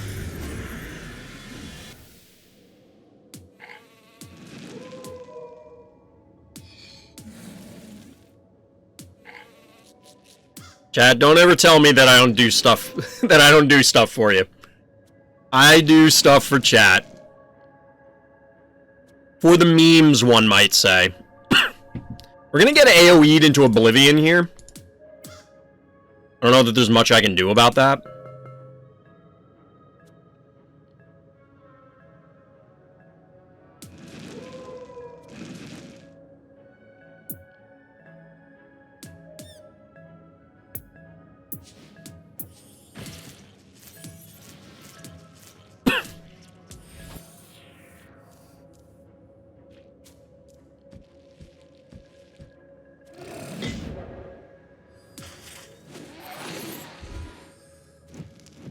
How much is this? Oof. Is this a dead murder wing? Like right away it is. Oh my god. That's painful. We're not technically like 100% winning, chat. It is possible to throw. Glorious is glorious.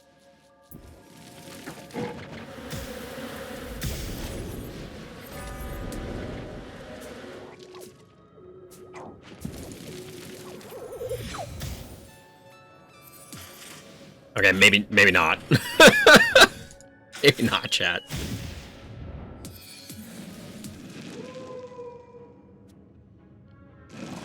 There might have been a different way to do this.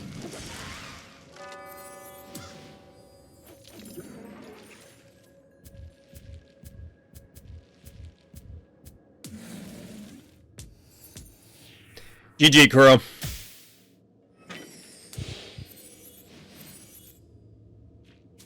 The Graylien boss into a place where the token hit it while being stemmed up. Yeah, we could have done something like that. I'm just... I'm just clicking things. Gather round, friends, yeah. For the final barbecue.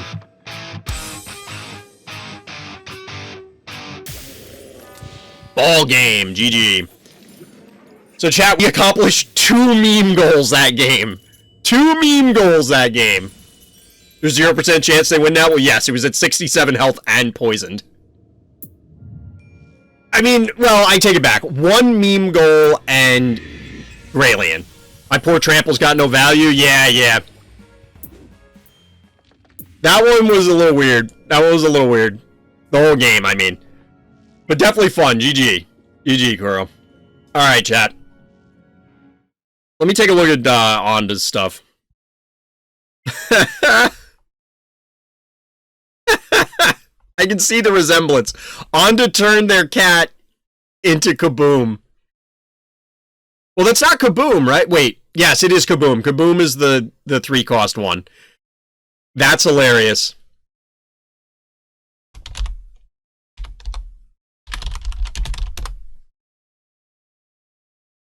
That if you haven't seen it, check out the Random Thoughts Discord. Link in the description. If I create the art channel, I think that should go in it, because that is a work of art. That's actually hilarious. Don't meme my boy Graylien. Fair. Fair. Graylien's not a meme. That's why I took it back. Graylien is not a meme. I'm just looking at it. It's so funny. I don't know if they'll count it for the contest, because technically it's not you cosplaying. You know what I mean? Like, I don't know if they're going to draw a distinction. But I think it should get something. They did say pets are okay for cosplay. Oh, sweet. That's awesome, DT. I hope that it wins then. I hope it wins. What about a phobie that can use its ability to mark a phobie, and then hitting a group, it'll chain to that phobie? And I say chain instead of AoE. What if the chain could have hit across one empty... Oh, so like... I thought you were going to say, what if you mark it and that phobie takes extra damage? Which would be an inversion of, say, Gonzo Bonzo, which would be kind of cool. And that's a common ability in, like, you know, hunters and MMOs. They'll mark a target and they do more damage. So instead of you Gonzo and your guy gets buffed, it's you debuff their guy so they take extra damage. I expect that will probably be a thing. Chaining it, like, across the map or something, where it's almost a voodoo doll effect, where you put it on the thing, so you hurt this other thing, and then it hurts the original. That's interesting. I like it. I'd have to think about that from a balance perspective.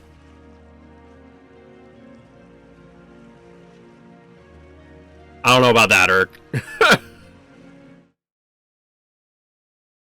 What did I miss? I returned to the waiting room of Arena now. I was getting games pretty quick. It wasn't too bad.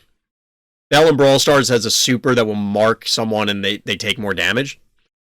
I mean, I'm not surprised that that exists. It's a common ability, and I wouldn't be surprised if we saw a Phobie with that eventually. Sparks of Hope is a new Mario and Rabbids. Ah, okay. The thing is, if the rewards aren't worth it, I'm going to adjust to async. I don't like to play async, but part of it is, if I'm just fooling around in Sum of All Fears 1, that gives me a much wider range to play with than if you're in Sum of All Fears 2 or 3. Like, by the time the matchmaking bands start to widen because you've been queuing for so long, it just makes the queuing faster. I'm not saying, like, people should D-rank or something, but, you know, it's frustrating. I can sympathize. I can sympathize. It's also the advantage of when I'm streaming and people challenging the streamer, like, we can get games in basically whenever. Alright, chat. I think we are going to switch over.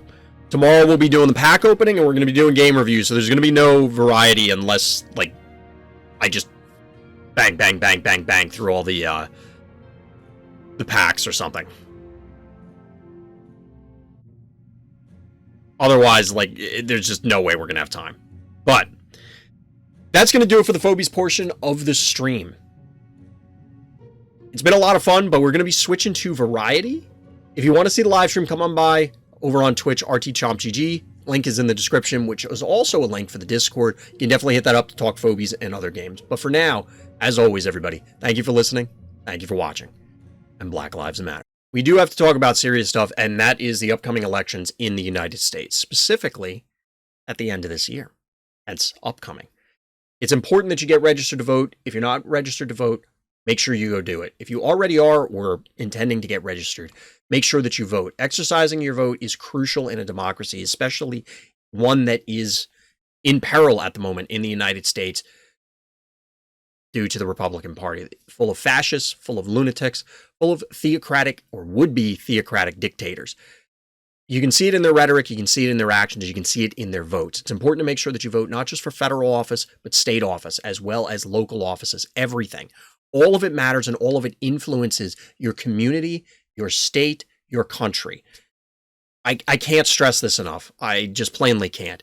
You must get out there and vote. The country is going to need it, not just in this election, but for the foreseeable future and always. You should always be voting in elections. Make your voice heard. Secondly, make sure that you are helping out with charities when possible. You could be volunteering. You could be donating money. You could be donating goods. You could just be supporting them in whatever way that they are looking for help. Local food banks, national efforts, international efforts. We live in a world where there are always going to be man-made as well as natural disasters. And the human cost that has to be paid because of these things that happen and things that are forced upon people, we got to find a way to help these people out. That's the bottom line. So if you have the opportunity, definitely look into helping out. You don't even have to go to great lengths. We're not asking somebody to give up everything they have. Just try and do something. Try and make it a little bit better for the next person. That's really all we're asking, and that's the bottom line.